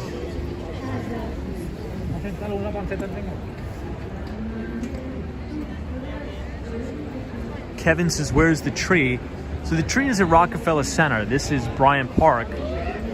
So in order to see the tree, you're gonna have to walk a little bit further uptown. So we'll definitely do that. Regla says, how much is a studio apartment in New York? A studio apartment, if you want to buy it, is probably going to be $500,000 and up. Maybe a little more depending on the location, but I would say probably that's a fair estimate. If you want to buy a studio apartment in New York City, it's probably going to cost you $500,000 or more. Sabrina Fair says, hello, Wall Street Skate Bro, super fans. What's up, Sabrina Fair? Yeah, James, so Bryant Park does have a tree. We just passed it. I think I showed it on the live. Ren 10 says $550K is not a bad deal. Michael says remote tech jobs as well. Yeah, I mean, the majority of tech jobs, if you're in tech sales, if like you're in enterprise software sales, which is my field, if you are a software engineer, you can pretty much work wherever you are. Layla says also, don't forget the management fees. Yeah, we were just talking about that last night. The HOA fees are egregious and quite frankly a ripoff. So be very careful of all the very egregious HOA fees in any condominium. Mana says, nice, really cool, nice to meet you here. Chris L says rent runs around $4,200 in New York. Yeah, so Chris, just to give you some perspective, during the height of the COVID pandemic, I actually moved from Brooklyn to New York City in a really nice studio apartment, and I got it for around $2,000. However, when I moved out about 2 months ago, my landlord turned around and rented it for $4,200, and this was right on Central Park South. So crazy increases in rent here. Crazy increases. James says, if you were very rich, then money wouldn't be a problem. Yeah, I guess you're right. James says, I live in a studio apartment in Brooklyn and my rent is $850 a month. Wow, that is an unbelievable deal. So you're paying $850 a month for your own studio apartment. That is like unheard of. That's insane.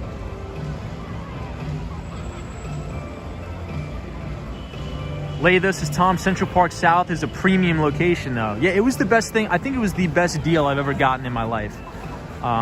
The only thing was, during the time I was living there was virtually nobody in the city. The city was totally empty. So kind of crazy. Mark says, by buying a condo down here in Florida and paying the high HOA prices and everything, I'm not going to have much money left over for my house sale in New Jersey. So Mark, I mean, maybe you should figure out what you want to do. I mean, maybe you don't want to buy. Maybe you want to rent until you can figure out what you really want to do. Or maybe you want to buy a duplex and then subsidize your cost of living by renting out one side. Who knows? Hey, I see Talvish says, what's going on, Wall Street Skate Bro? What's up, Talvish? Good to see you. Happy Sunday, everybody. So if anybody wants to do a quick check on the futures, when I first got on the live, I believe the E-minis, the S&P 500 E-mini futures contracts were up about 45 points or 1%. The NASDAQ was also up almost 1%, and the YM, or the futures contract on the Dow Jones Industrial Average, was also up about 350 points. So we'll see if the gains can hold when the market opens tomorrow. Pat Waters says, in the early 90s, I lived on Mott Street in Manhattan, 2-bedroom, 1-bathroom for $1,200. That is an incredible deal. That's a great area. So Mott Street is like right on the cusp of Chinatown and Little Italy. A beautiful location right there in Lower Manhattan. Beautiful. James Bond says, renting is paying on a dead horse. I mean, not necessarily. So sometimes renting is actually advantageous, because the last thing you want to do is go into buying a home and then you become house poor. So if something breaks, you don't have enough money to pay for it. It's very good to rent, in my opinion, until you can actually make sure you afford that you can afford to buy it. Ren 10 says, my mother lived in Brooklyn Heights in the early 70s. Studio apartment was $150 a month. Imagine how much it is now. Wow. So Brooklyn Heights is one of the most expensive places in Brooklyn. Brooklyn Heights is very beautiful. Also Red Hook, Brooklyn. It's a very beautiful place in Brooklyn, New York. Yeah, Sunshine New York says, yeah, renting isn't so bad. Renting's not bad because it allows you to save money. And, you know, think about this. If something breaks in the apartment, you're not the one that's paying for it. The landlord is. But if you own that property, when the roof starts to leak, or the septic system backs up, the plumbing backs up, you're on the hook for that. When the AC goes out, you're on the hook. So there's its trade-offs for sure. Mark says, James, out of curiosity, how much does it cost to live in an adult community? Bird Dog says, Wall Street Skate Bro, this is a great service that you, Action Kid, plus a few other YouTubers do for people, and think I speak for many when I say thank you, my friend, and keep up the great work. Wow, thank you for saying that, Bird Dog. I appreciate you being here.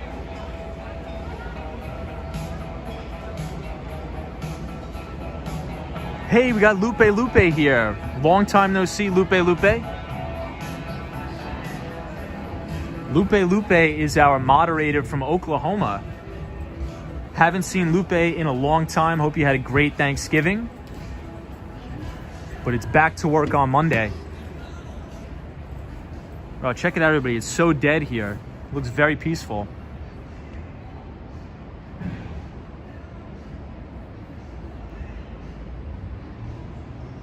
God his hands says, I thought you said 750. Talvish says, Wall Street skate, bro. My rent here in Alabama is only $300 a month. Well, that's a deal. It's a good deal. Look, I mean, if you like the place where you live, if you like your community, that's a great deal. $300. So I'll give you guys some perspective. So Talvish says he was paying $300 for rent in what's it called? Alabama. So when I was in college, I actually rented out a closet. Yes, an actual real closet, a walk-in closet right at Columbus Circle. So my brother's friends from college, they all chipped in to be roommates. And one night I was invited to a party at their apartment, and I was walking around the apartment and I see this big walk-in closet and it's filled with a bunch of junk. So I go up to my brother's friend, I'm like, hey, I'll give you a couple $100 if you let me live in your closet. And I lived there for, I think, about 2.5 to 3 years. And it was right next to my college. So a little bit of a ridiculous living situation, but we got it done nonetheless. So a virtual closet I was paying $400 a month for right here at Columbus Circle. Sunshine, New York says that's trooper status, Tom. Bird Dog says, Wall Street skate bro. Tom, seriously, this is great. You're showing what's going on where millions, if not billions of people can't be at right now live. Thank you so much. Thank you for the compliment, Bird Dog. Good to have you here. Hey, Benjamin's here. It says, hey man, been a long time, but I am back on the stream. I hope you're doing well. So good to see a lot more people on the stream. Greetings from Paris. Benjamin, I definitely remember you. I remember you very, very well. I hope everything is going well in Paris. And I believe you mentioned last time you were on the stream, you're coming to New York. So let me know the next time you're in New York for sure. Shop by Scott says, I spent over $100,000 in repairs as a homeowner. I will forever be a renter from now on. Let somebody else pay for maintenance. Yeah, I think you definitely have to weigh the pros and cons. You definitely really have to weigh the pros and cons. A lot of people, I think, get premature when they're buying a home.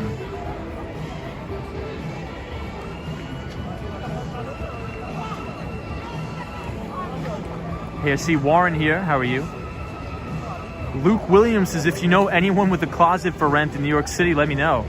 So you could actually probably go on Craigslist, as bizarre as this may sound, and you could probably find a similar living situation as I had when I was in college on Craigslist.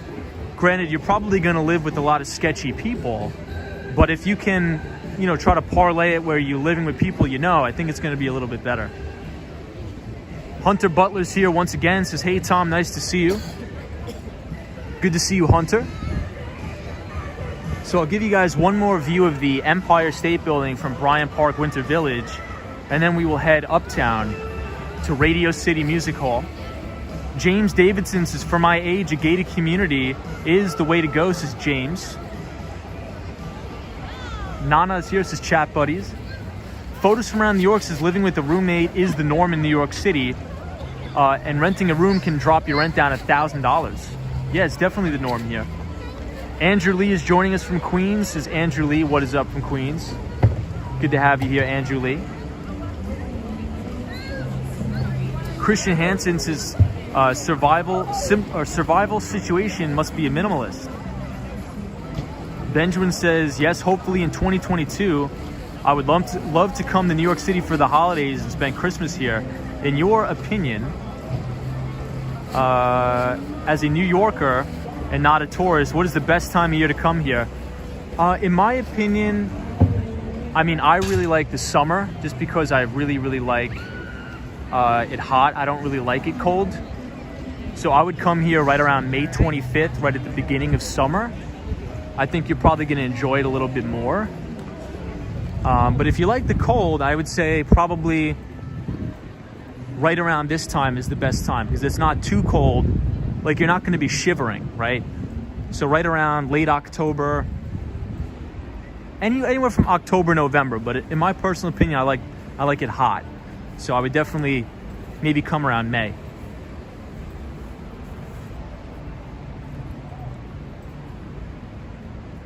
Lupe says Tom loves to sweat. I, on the other hand, hate sweating.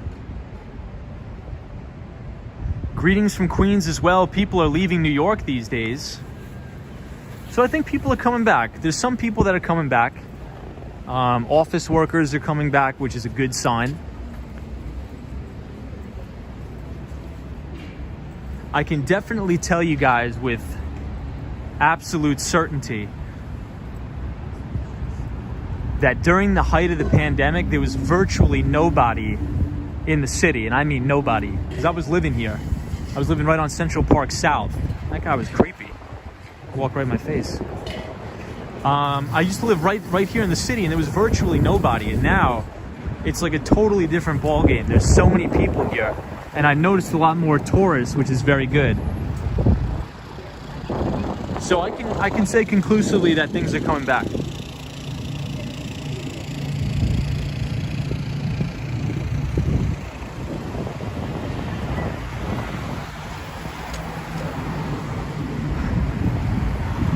Hey, Chris L. says the Empire State Building lights are honoring Hanukkah for next week. Happy Hanukkah to everybody who celebrates.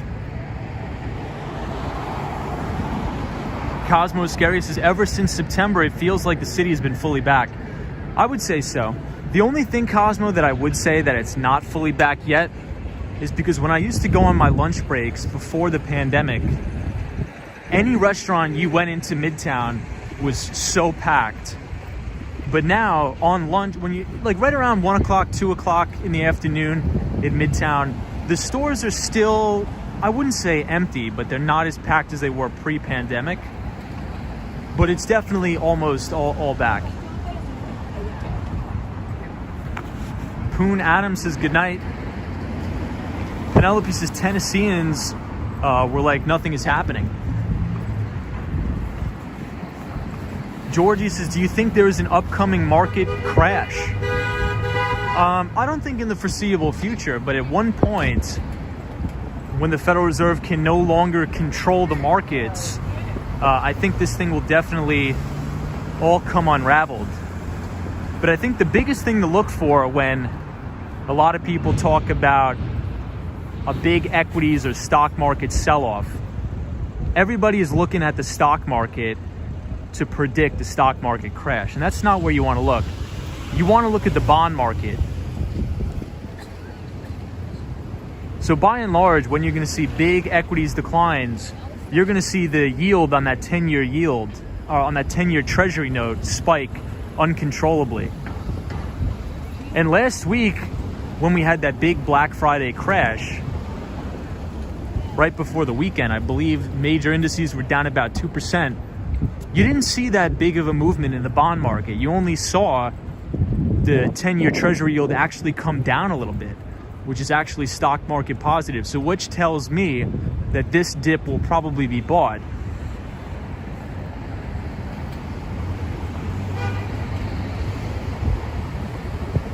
What you don't want to see is equity selling off and bond prices also going up at the same time. Hey, Ticker Time says Bond, James Bond. Lost in the Curve says, I don't think HOA will cover property taxes. Never heard of that. I've never heard of that either. Kevin says, don't you have to be fully vaccinated to go into the restaurants? You do. Morgan G.A. says, hey, Tom, how are you? Also, New York or Florida, tough one. If I had to absolutely pick between New York or Florida, I would obviously choose New York, obviously. But a close second is definitely Miami, in my eyes. A lot of people don't like Miami because during the summers it's very humid. So I think it just depends on where you want to live long term. But for me, the two cities where I want to split my time is New York and Florida. But I don't think it's a debate at all that New York is the greatest city on earth. Bird Dog says, Tom, but if you haven't seen the rest of your state and how things are going compared to New York City, then you're missing, because other than military on Fort Drum, nobody wears masks. Yeah, well, I mean, I think you have to take into consideration that New York City is a very liberal city. So they're going to take precautions to the tilt. I don't really like to get too political on the channel, but usually everybody knows that I tend to be more conservative. The only comment I'll make on the vaccine mandates for the city to eat at a restaurant, I think it's a little bit ridiculous. Like, why do I have to show some random waiter my vaccination card? It just doesn't make any sense. I don't really feel comfortable disclosing any of my personal medical information to a 16-year-old barista at a coffee shop. That's sort of where my head's at. I really don't see what the and also it puts an added responsibility on the restaurant workers, and these restaurant workers are already understaffed and going through enough. So why are you mandating them take on an extra responsibility? I think that's kind of crazy.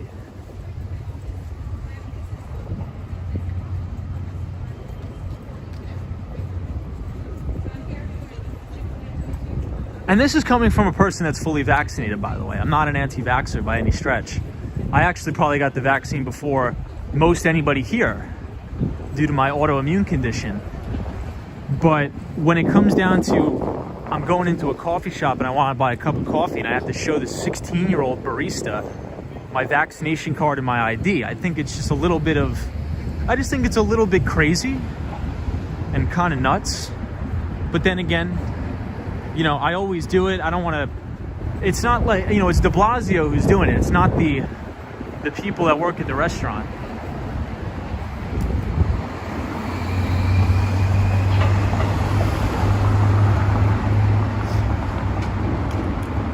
Bird Dog says, I'm a single father and I am fully vaccinated because my oldest, who was 11, is efficient. If it wasn't for him, I wouldn't have gotten it. Yeah, I'm not anti-vax at all. I've gotten it probably, like I said before, anybody probably in here has gotten it. Christian says, do you have a Robinhood account or own AMC stock? No to both of them. Buy the books is privacy violation. I feel sorry for the staff that have to ask for the vaccination cards. And isn't New York the only state, isn't New York City the only city that does this across the country? Gloria Mills says, Tom, I have a PA muni bond. It's down about a quarter share. I have over 1,000 shares. Should I trade in? I can't advise on that, but what is the... They don't even like us. Give me the ticker of that and I'll check it out. Cool Ant 516 is buy the book. I feel bad for the people who work in face-to-face interaction. I always try to be extra nice to them. Same here, because there's a lot of people that will yell at them and get, and say, I'm not sure, why should I show you my vaccination card, and scream at these people. But they have to realize these people don't want to check it either. They just have to do their jobs. It's not like they're the ones who want to check your vaccination card. It's Comrade de Blasio. It's Mayor de Blasio that's doing this. But, we're getting a new mayor, Eric Adams, and I support him 100%. I think he's going to be way better than Mayor de Blasio will ever be. So I'm optimistic for the future of the city, very optimistic for New York, and let's hope, the new mayor, Eric Adams, does a lot of good. Sabrina Ferris says, Tom ignores my churlish comments. Nice job. I try to get to everybody's comments, but it's very difficult sometimes to read everybody's.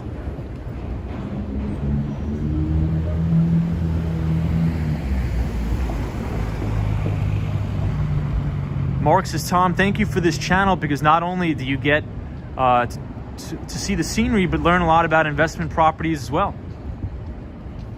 Gloria says, they check for liquor. You have to show your license, same thing. I'm not going to get into it, but I don't think checking your license to buy alcohol is the same thing as... Yeah, let's just drop... We're actually not supposed to talk about the big C on the channel, because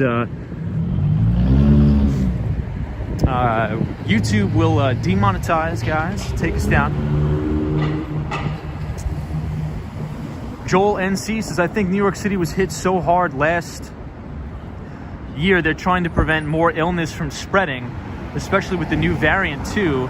I get both sides. We're all ready for the pandemic to be over. I agree with that.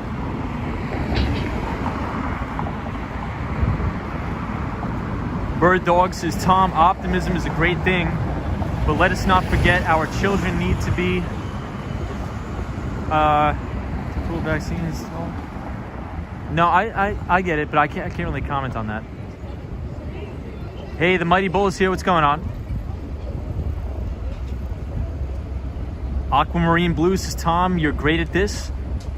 You do truly try to respond to everybody, I noticed. I do my best, I promise. Lupe says, I honestly fear I feel safer in New York City than I do anywhere in my own state, says Lupe. Come on down to New York. Disney cast member says, just lost a good friend to the Big C. It's horrible. It's horrible.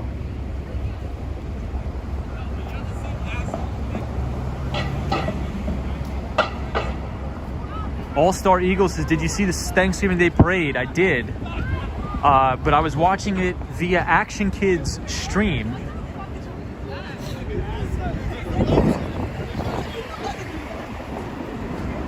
Which was always great. Kimberly says the vax should be one's choice, not the government. All right, let's pivot away from the big V vax talk. I'm a big proponent of free speech. I respect everybody's opinion, both on the right or the left, but the overlords of YouTube will take us down and delete the channel. I've already gotten an email about it, and I wasn't even talking about the vaccine. I was discussing the stock market in relation to the Big C, and YouTube sent me a strike. So I think one more and we're done, guys. We're out of here. One more strike on the Wall Street Skate Bro channel and we are done for good. So let's just try to ease up.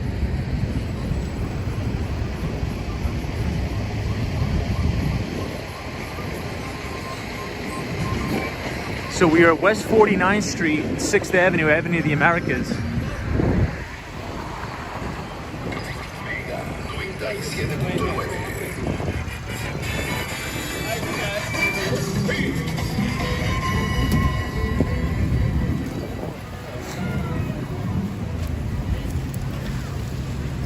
Alan says, remember you said it was going to be a very short stream tonight. Oh my gosh, we've been streaming for 2 hours.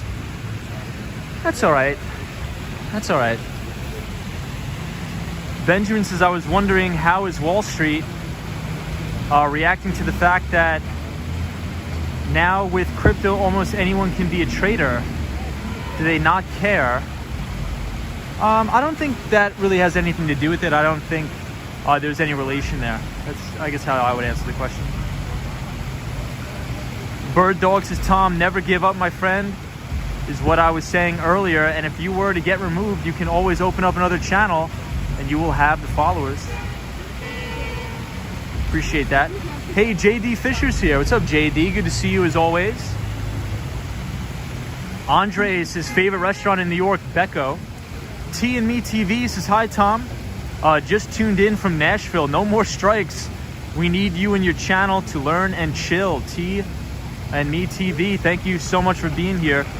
Joel NC, how are you? Says, I love your passion for the topics you discuss. Says Joel, thank you, Joel. I appreciate it. Layda says, oh my God, we can't get another strike for Tom. We need to play by the rules. Or no more city walks with Tom. Yeah, so Layda, I think I have 2 now. I think it's 3 strikes and you're out of here. But I'm trying to fight 2 of the strikes because they said I was spreading misinformation about the Big C. But we were talking about, I think it was on one of the streams when we were talking about cybersecurity. So I have no idea how that even relates to it. But, you know, we'll see. Usually when people write in the comments anything about the Big C, I don't say anything because I like free speech, right? I think people should be able to say whatever they want. I have a lot of friends that are pro, you know, the vaccine and some that are not. I have it. I'm for getting the vaccine. But if you're not, you know, I don't think you should have to get it. I respect both opinions. So Hey, Justin's Journey's here. Good to see you, Justin's Journey. Goddess Hanan, are you going to Times Square? Not tonight. We won't be going to Times Square tonight. What company is better for I can buy around New York City? Should I be work with it? Don't tell me I take... could you rephrase that question? Hey, Zap Allen says, oh my God, Tom, be careful. What's up, Zap? Good to have you here. FHL says, respect, that's the key. What's up, FHL?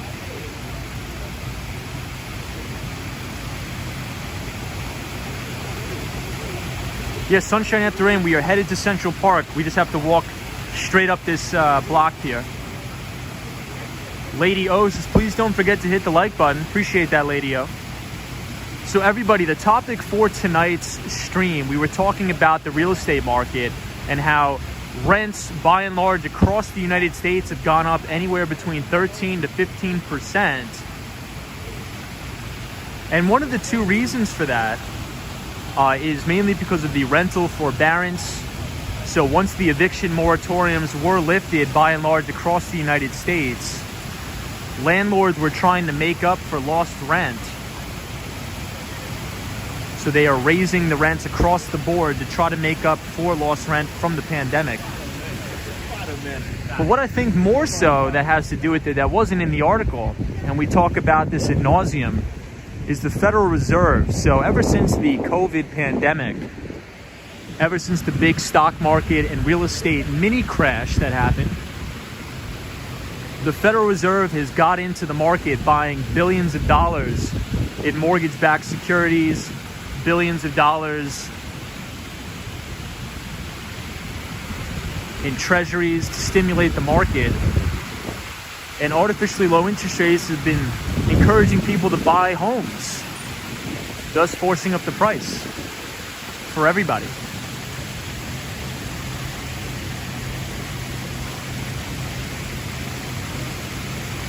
Hey, Ibrahim Azam is here. What's up, Ibrahim? Good to see you. James Johnson says, my neighbors haven't paid rent in almost a year. That is crazy. Horatio Snipes here says, I'm in a government chair watching this beautiful stream from work. Thank you, Wall Street. Thank you so much.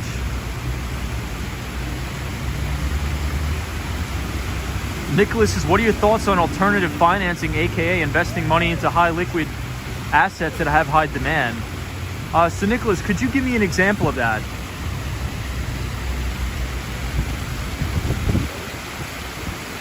Out and about, good to see you.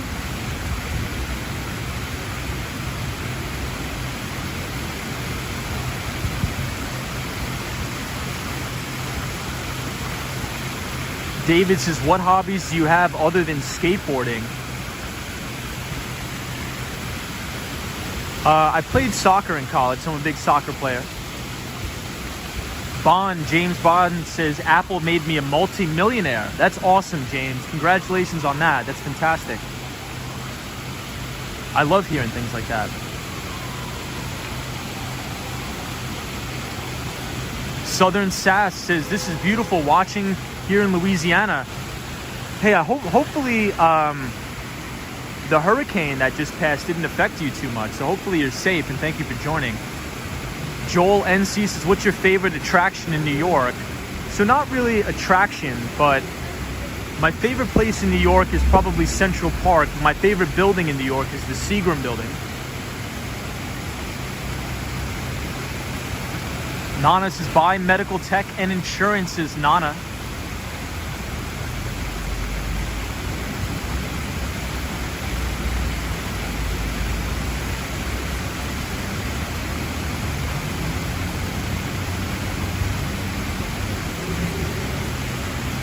Hey, Tortellini says, nice.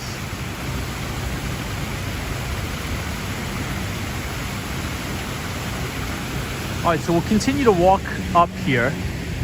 And if you guys look straight ahead, you're gonna see the famous Radio City Music Hall where they do the Christmas Spectacular with the Rockettes. And I definitely do wanna go see it this year. I saw it about 4 years ago, but I would definitely like to go again.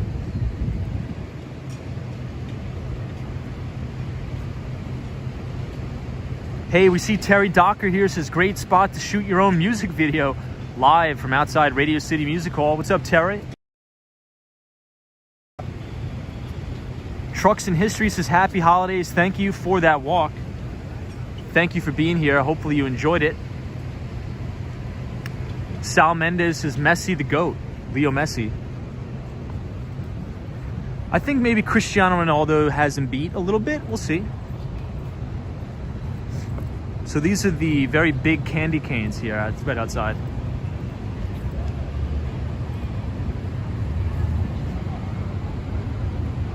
Alex says, what carriers for the future do you recommend? Or careers? I would recommend to go into cybersecurity. And if you were a good salesperson, I would go into enterprise software sales with a specialization in cybersecurity. So some companies that you could apply to is CrowdStrike, Okta, Zscaler, Palo Alto Networks, and Fortinet. Also, if you want to go into, well, a lot of cybersecurity companies do have Sd-Wan offerings. So Sd-Wan is an acronym for Software Defined Wide Area Network. And a lot of companies, big organizations, are transitioning from traditional MPLS networks. And an MPLS is multi-protocol switch labeling. And they are transferring to the cloud via SD-WAN. It's much easier to manage your WAN over a software environment. Sal Mendez, cybersecurity is going to be unnecessary in the future with quantum computers. I disagree, but I respect that opinion. Joseph says, what position did you play in soccer? I was a center midfielder. Hey, Raphael says, very nice. I love New York. What's up, Raphael? Hey, the Mighty Bull, I appreciate the $5 super chat, the Mighty Bull. This is great insight and information. Thank you, Mighty Bull. Appreciate it. So I'll show you guys, if you look downtown, you'll actually see the World Trade Center. So the One World Trade Center is right there. Cat R says, I've never been to New York before. Your streams make it look fun and nice. Well, I appreciate you being here, and it was wonderful to host you.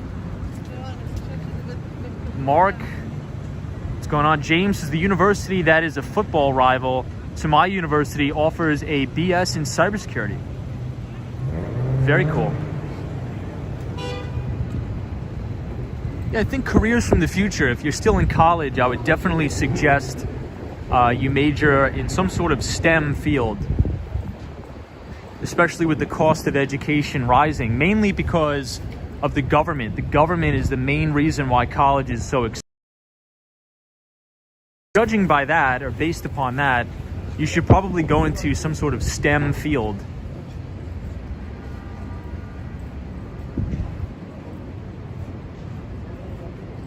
Joseph says, what kind of center midfielder?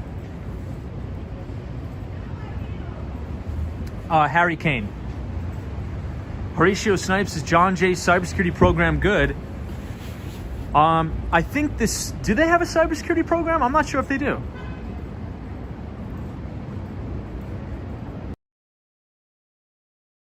Quality of the streaming. Thank you, Lewis. Appreciate it. Southern Sass says, I've never seen New York. Seeing this.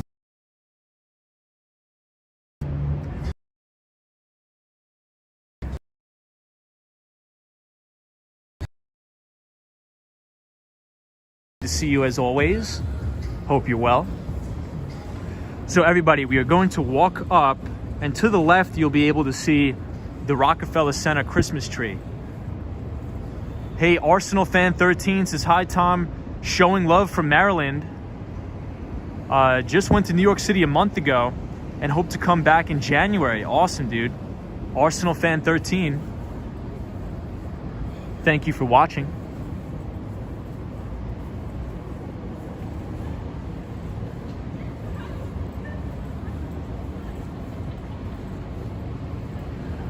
Sunshine After Rain says, happy Hanukkah.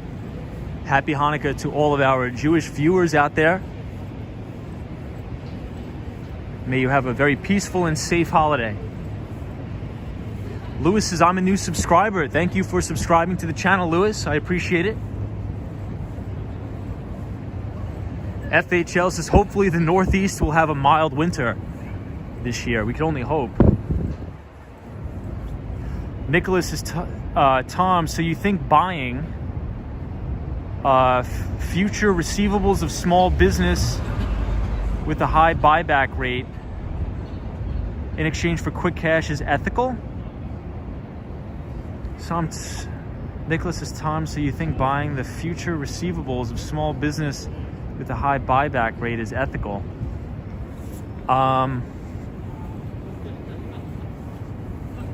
Could you explain what you mean by that?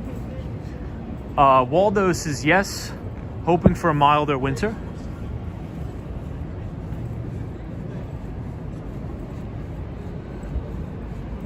Are you talking about companies pulling forward a lot of their quote-unquote sales during earnings? Is that what you're talking about? Ren 10 says, Tom, do you believe in cycles in the market, like gold bear cycles and real estate bear cycles? Yeah, I mean, the markets run in cycles, right? And the cycles are created by and large by the Federal Reserve, raising and lowering interest rates. A great book about that is Principles by Ray Dalio. So Ray Dalio is the founder and owner of Bridgewater Associates, which is one of the largest hedge funds by assets on earth.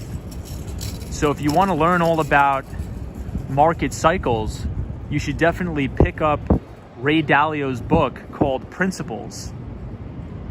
Jay Valerio says, new subscriber, fellow skateboarder. Hey, dude, thank you for subscribing. If you ever come to New York, send me an email. We'll skate around. But yes, if you want to learn about market cycles, Ray Dalio wrote an amazing book called Principles. Hey, JK is here. What's up, JK? Says, hey, Tom and Sunshine.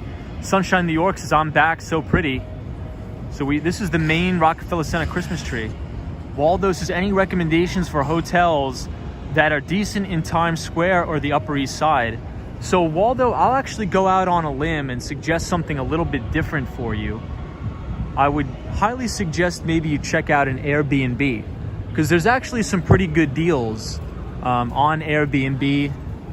Oftentimes they're a lot less expensive and you actually get a lot more privacy, and you could actually experience what it's like to live like a New Yorker if you'd like. And I would mainly suggest the Upper West Side, anywhere between 72nd Street and 98th.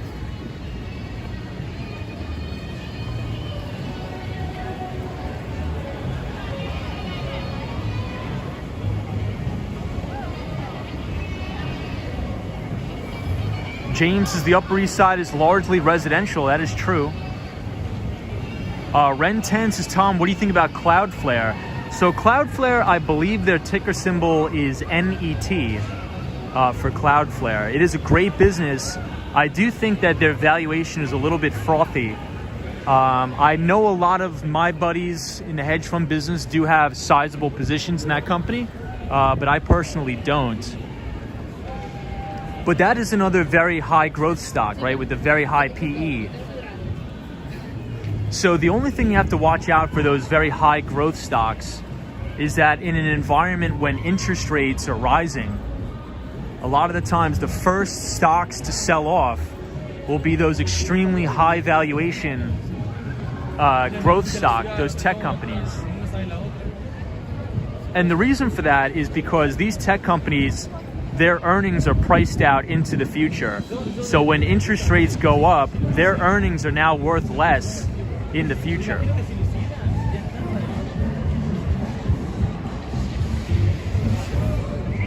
Lady O, I appreciate you joining. As always, thank you for being a great moderator, Lady O.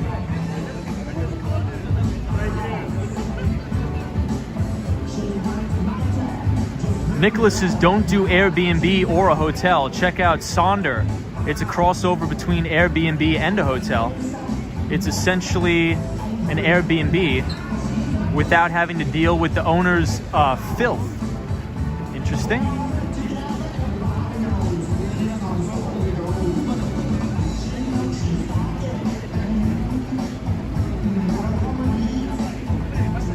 Hey, Mac914 is here. What's up, Mac914? Good to see you. Nicholas says, Tom, are you familiar with Sonder? I am not. I've never heard of it. Hey, Roy S is here. Says, hi, Tom, and all mods. Hope everybody had a nice long weekend. Thank you, Roy. You as well. Right back at you. Hey, Ohio Gamer. Thank you for supporting the channel. I appreciate you, Ohio Gamer.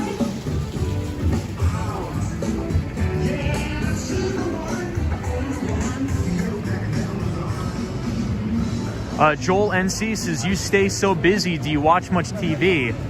So I actually just bought my first TV that I've ever had in Miami. So I'm looking forward. I'll probably only watch like CNBC and Bloomberg. Contrary to what a lot of people say, not a lot of people like Jim Cramer. I kind of like him. You know, yeah, has he done some things that may have been a little bit unethical? You know, maybe.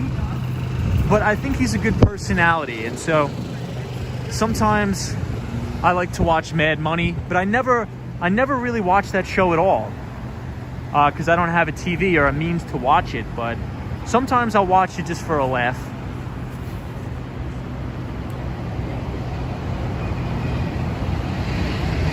Priscilla says, hi, good evening. What's up, Priscilla? Sabrina Fair, good to have you here, as always, Sabrina. Francisco says, I remember some scenes from Home Alone. Joseph says, what's your opinion on Forex trading? I would stay away from that at all costs. The majority of people online that are trying to shill you or sucker into Forex trading is usually fraudulent, so I would stay very far away from that as possible. Sabrina Fair says, Tom is a sweetie. Nicholas says, what type of TV did you buy? I hope it was a Samsung frame. I'm actually not sure what TV I bought. It was just a random TV I bought at Walmart, and I believe it was a Hulu TV.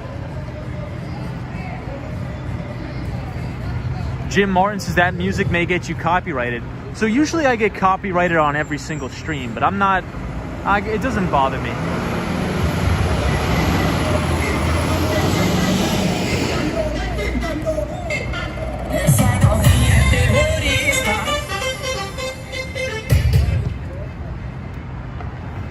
Hey, Moran says, are NFTs a good investment? And thank you for the $5.55 super chat. So you have to be really, really careful with NFTs or non-fungible tokens. And the reason for that is because I believe they're in a micro bubble. And the reason why I say micro bubble is because I think by and large, I am extremely, as you guys know, if you've been watching the channel for a long time, a raging bull on Bitcoin and Ethereum, by and large more Bitcoin. But a lot of these NFTs that are selling for hundreds of thousands of dollars, by and large, it's all nonsense, right? And a lot of them are ways to launder money and do other sorts of scams. So definitely, I would personally stay away from them. So here's my thesis on non-fungible tokens or NFTs. I think there is significant use case and viability in that sort of technology as a way to verify digital property. I do believe that there's real use case there. But just, you know, if you're gonna go online and buy like a random, you know, JPEG file because you think it's, you know, gonna go up in price, that's just pure speculation. And I think the majority, or the vast majority by and large, will go to zero. You know, I've seen it time and time again. I've been doing this.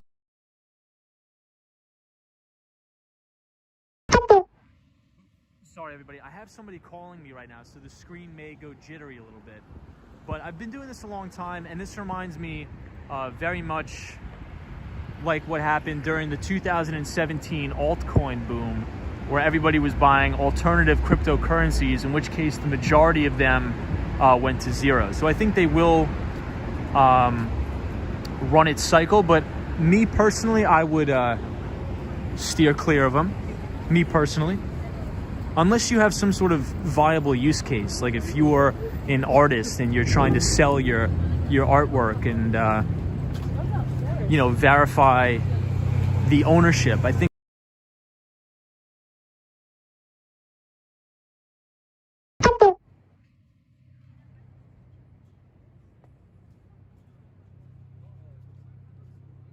All right, so we are outside the Saks Fifth Avenue. And if you look straight up, you can see the One Vanderbilt building.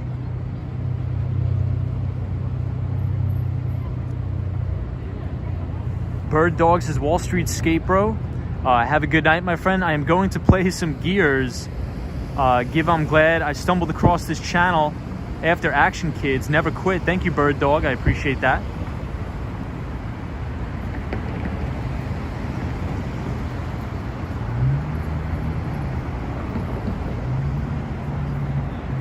Sound went off. Oh, yeah. M. Ryan says, thank you, Tom. No problem.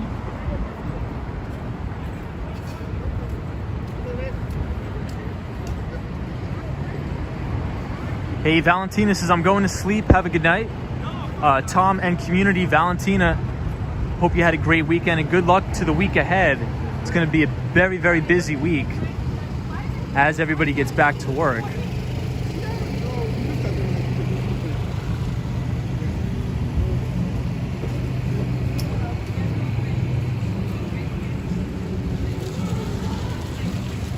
RT61 says, hi, Tom. I have family in New York. They are firefighters. Hey, thank you. Tell them thank you for their service. We love the FDNY on the stream.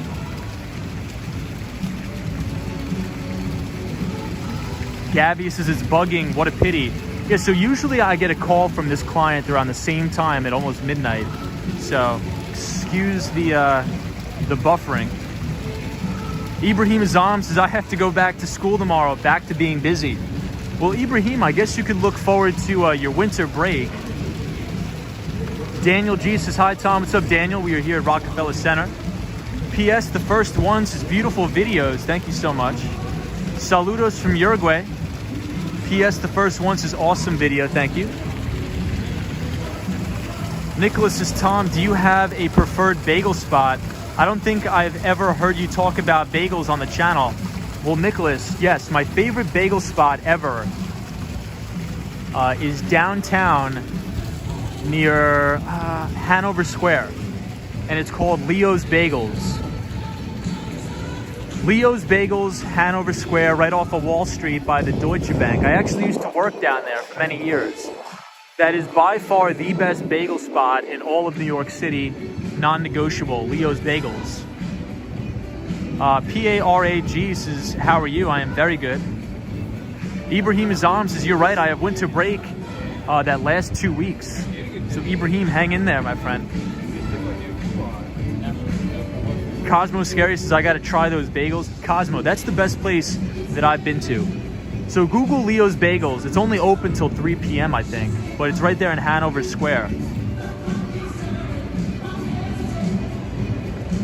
And Aaron Gaming says, hi, oh my God. TAS says, Wednesday, the tree lighting at Rockefeller Center. Yes, it is. I think it's going to be very packed here for the tree lighting in Rockefeller Center. Waldo says, hi, Tom. Thanks for all the info. No problem. Rocky says, what time is it in New York? Oh, I don't know. What time is it, everybody? Could we do a quick time check in the chat?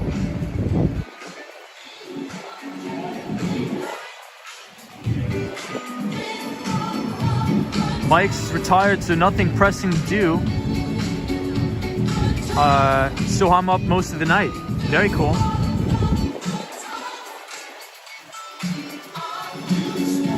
Daniel G says, long time not going to Wall Street. Yeah, maybe we'll go to Wall Street. Maybe we'll go down to Wall Street tomorrow. We'll take a skateboard down there.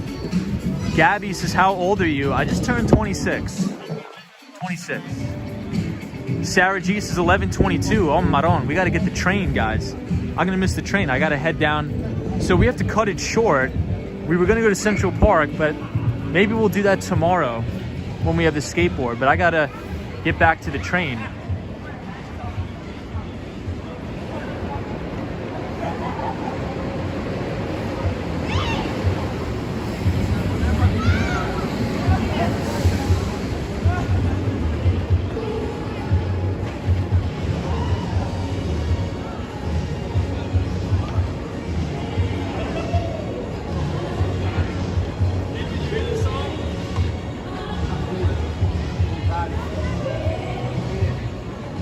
hopefully you could see the ice skating rink. I tried to put the camera up and over the barrier here.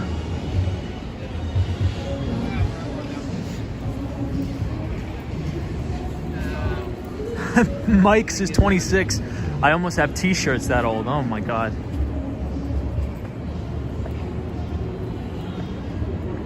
Rigla says, you didn't answer me, bro. What company is better for I can buy a studio apartment around New York City?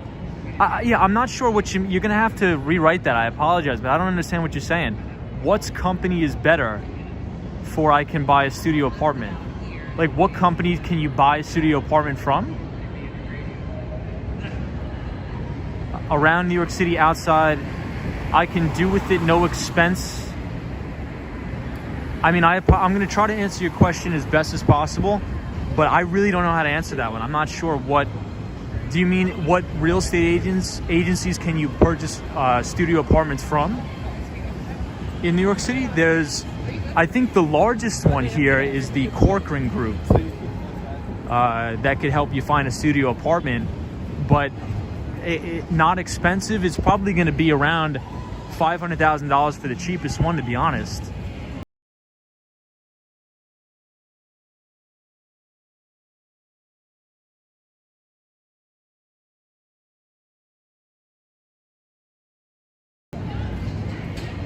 Hey, Quant is here. What's up, Quant? It's good to see you. So this is where they filmed to the Today Show. I'm not a big fan of the Today Show, but hey, Frank Gonzalez is here. Says, hola, Tom. I'm trying to learn about BlackRock and why they are such a financial giant. So if you want to learn about BlackRock, I got a good book for you. I have a good book for you. So Steven Schwartzman, it's actually, the library here is actually named after him, Steven Schwartzman Building. So take a look at his book. I think he just came out with it last year. I think it's called What It Takes by Steven Schwartzman. So Steven Schwartzman and Larry Fink are those I think are the two main guys that you want to look into.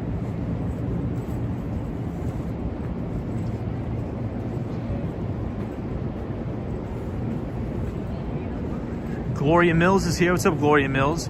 BB says, thank you for the live stream tonight, Tom. Have a good night. No problem, BB. Always a pleasure to have you here. Ren10 says, real estate supposedly has an 18-year cycle. So Ren10, I was reading an interesting piece of research by Jeffries.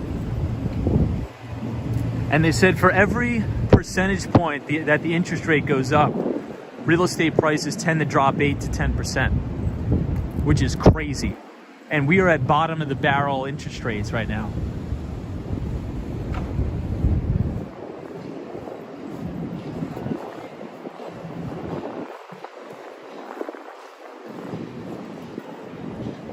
Hey, Waldo says, I went to see Jimmy Fallon last time when I was in the city.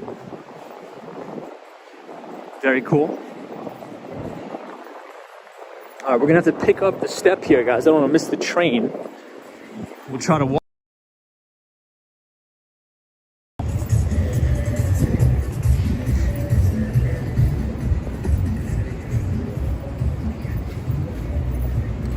Nicholas says, Tom, do you have any alternative investing suggestions that aren't traditional? So Nicholas, I think by and large what I do, and it's a good segue because if you look at the building right in front of you, this is the News Corporation. And News Corporation, Fox News, they own Fox News, they own Wall Street Journal and Barron's. And they actually just made a recent acquisition of William J. O'Neill's company, Investors Business Daily.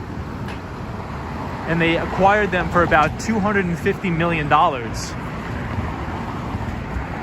So my whole investing thesis is I just literally follow by the book Investors Business Daily, which is very strongly rooted in fundamentals. So by and large, I like to look for companies that are compounding out their earnings 25% quarter over quarter, and also growing their revenue at least 25% quarter over quarter. You want to look for a company with extremely high after-tax and pre-tax margins, at least 25% or greater return on equity. And I think the biggest factor is you want to make sure that the companies you're investing in deal in extremely large total addressable markets. And as we call that here on Wall Street, the TAM, T-A-M. So that's essentially the magic elixir, what you could call it. You want to look for a company that has an exceptional product or service, that is dealing in a large total addressable market, that is compounding out its annualized compounded growth rate 25%. Because over the long term, the earnings of the company will, the stock price will tend to follow the trajectory of the earnings of the company. So profitability is definitely the most important thing. Earnings matter. And speaking of earnings, we have a big week coming up next week on Wall Street for earnings. We're going to be very busy. We have Salesforce, ticker symbol CRM. CEO is Mark Benioff. Salesforce is most notably known for their CRM software, so their customer relationship management software. And this is going to be an extremely important earnings report because this is their first full earnings report with their acquisition of Slack totally closed out. So Slack is a company that used to be a publicly traded company under the ticker symbol WORK. And Salesforce acquired them. And they compete with Microsoft Teams.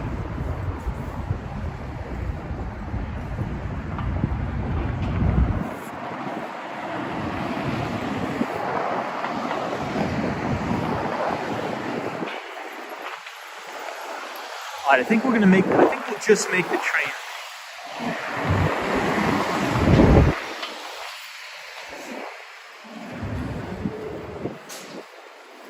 Hey, Cool On 516 is here again. Good to have you here, Cool On 516. New York always comes back stronger. It's what we do. Agreed.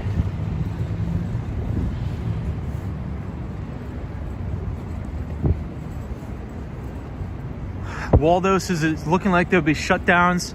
I don't think there'll be shutdowns here. At least I hope not.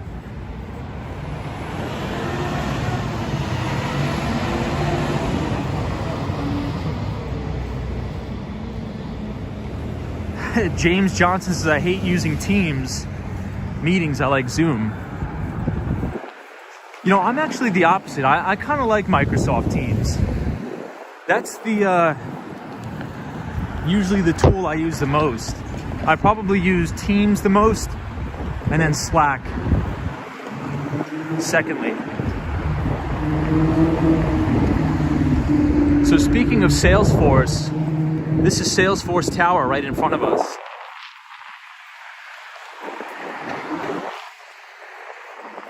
Hey, Karina Thompson. Sorry, everybody, if I'm not reading the comments. I just got to make this train. But you can see the reflection of the Empire in the side of the Salesforce Tower right here.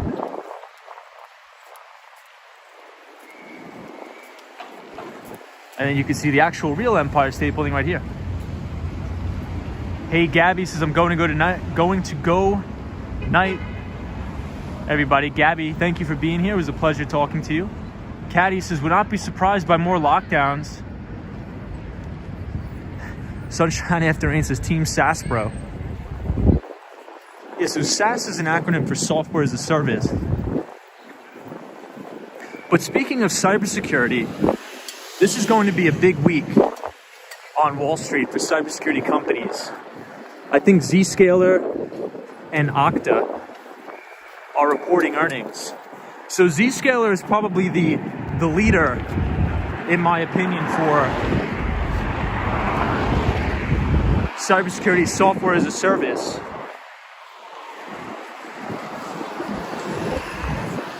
But Okta, ticker symbol OKTA, Man, it's windy out now. So Okta specializes in a specific type of cybersecurity called Identity and Access Management. So IAM. And Identity and Access Management, you could think about two-factor authentication or 2FA. And another company that's a competitor of Okta is Ping Identity, which was actually taken public by Vista Equity Partners. And we have the Bank of China right here on the right.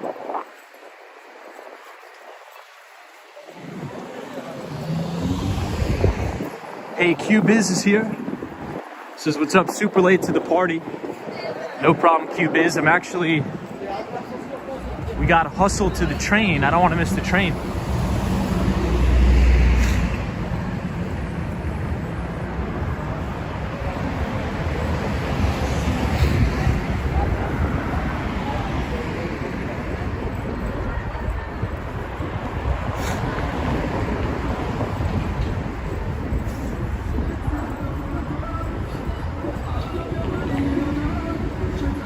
Hey, War Walker's here. What's up, War Walker? Good to have you. I see Quants.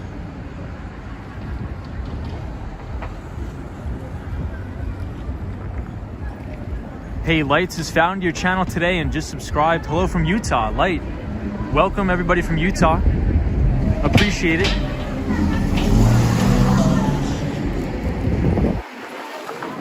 Good to have you here, Light. All right, let's bang it right here.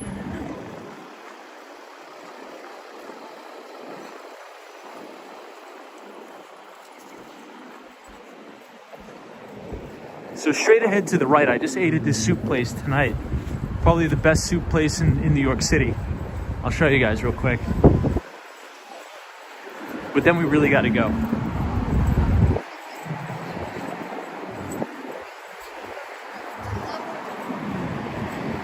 And coming up, if you look to your left, this is going to be a great view of the Empire.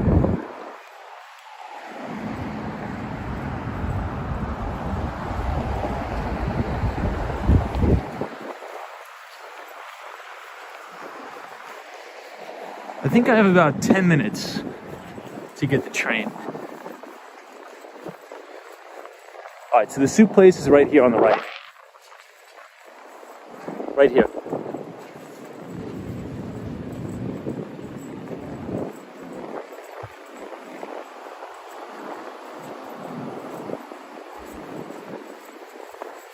Man, it is windy out today. Nicholas says, are you a city bike guy? Not a big city bike guy.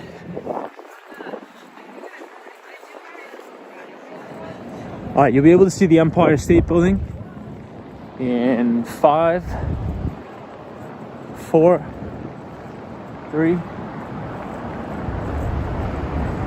2, 1.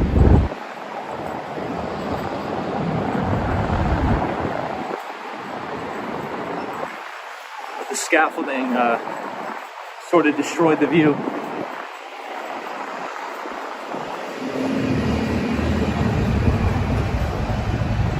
AOATL says, is it more probable to lose money investing in stocks than making money?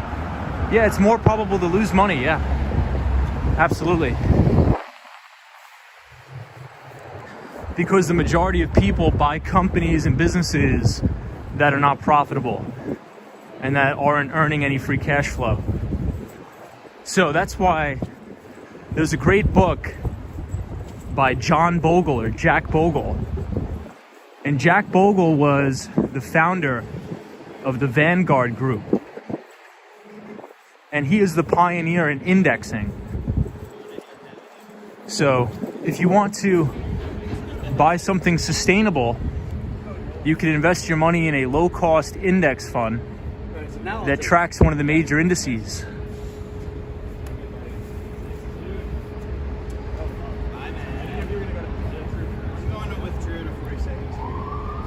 Beautiful view of the Empire here. Ice Wallow comes says, did you see any Albanian? It is Albanian Independence Day. I have not. But yeah, for most people, by and large, they should probably be buying a low-cost index fund that tracks the S&P 500. Because one of the biggest things about investing is you want to minimize your fees that you pay to Wall Street. And if you buy a mutual fund or something like that, they're going to have egregious fees. And the majority of mutual funds on the street, 9 times out of 10, fail to beat the benchmark indices. So you might as well just buy the index, set it and forget it, and never sell it until you retire. Because this way, at least you're guaranteed to get your fair share of the stock market returns with the dividends reinvested.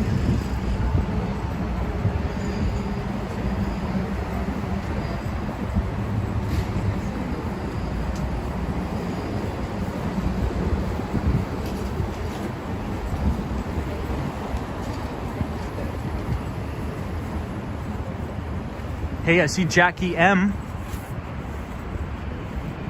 Jackie M, I hope you had a great Thanksgiving and a good weekend.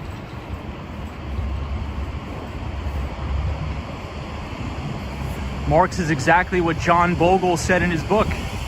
Yeah, Mark, you're exactly right. So I think I actually put a free link in the description of the video. I think I put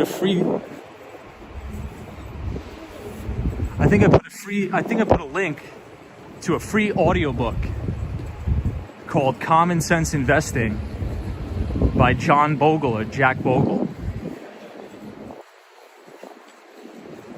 It's a great book. ACOAL says, thank you for being honest. I just gave a like and subscribed, added the bell as well. Hey, thank you. Yeah, and so by and large, anybody who is claiming that they're making money trading these penny stocks or these illiquid securities, you should just ignore them, because I can guarantee you they're not. I can say that with complete certainty. So if you are going to buy individual stocks, you need to make sure you're buying something that is liquid, that has a lot of liquidity. Because if a particular stock lacks liquidity, you're not going to have big institutional investors buying these companies. And one of the major factors that provide a company with liquidity is that the company has earnings. Because institutional investors, by and large, have a fiduciary responsibility to their shareholders. And a lot of the times, they're actually not allowed to buy stocks in their portfolio if they're not profitable or on their way to profitability. So that's why you should always stick to well-established companies that are turning out a profit, that have good pre-tax and after-tax margins, high return on equity. Earnings matter. Earnings is the most fundamental important thing. This is thank you, Tom. Please get home safe. Thank you. Nana says Prudential has an S&P index fund as well. Very cool. Yeah, Cool on 516 says I buy individual stocks with money I don't mind losing. I think that's a great premise. All right, everybody, we are at the Long Island Railroad, the one and only. I appreciate everybody that joined the stream tonight. I will leave you off with a view of the Empire State Building. So Tortellini, TR61, Ruby Falcone, thank you for joining. I appreciate it. James Freeman, I appreciate you. Daniel G, have a great week. Joyce Carter, Coolon 51, Ren 10, Latha, Sunshine After Rain, Sunshine New York, Marty Lewis, Moran, Buy the Book, James Johnson, Charlie Richardson, I appreciate you, everybody. Have a great week. Be optimistic, stay optimistic. Nicholas, thank you so much. Nana, thank you for joining. The Monkey One, Diego, thank you for joining. Broshi French Toast, as always, I appreciate you. John, thank you. Penelope, thank you for joining. DW, JK, ACOALT, thank you for joining. Jocko, thank you for joining. Everybody, make it a great week. Stay optimistic. Big week ahead on Wall Street. I'll try to do my best to keep you on the right side of the market. Everybody, have a good night. And most importantly, have a good night to the mighty bull, wherever you are, because there is always a bull market somewhere. You just need to know where to look. And I'll see you guys in the next one.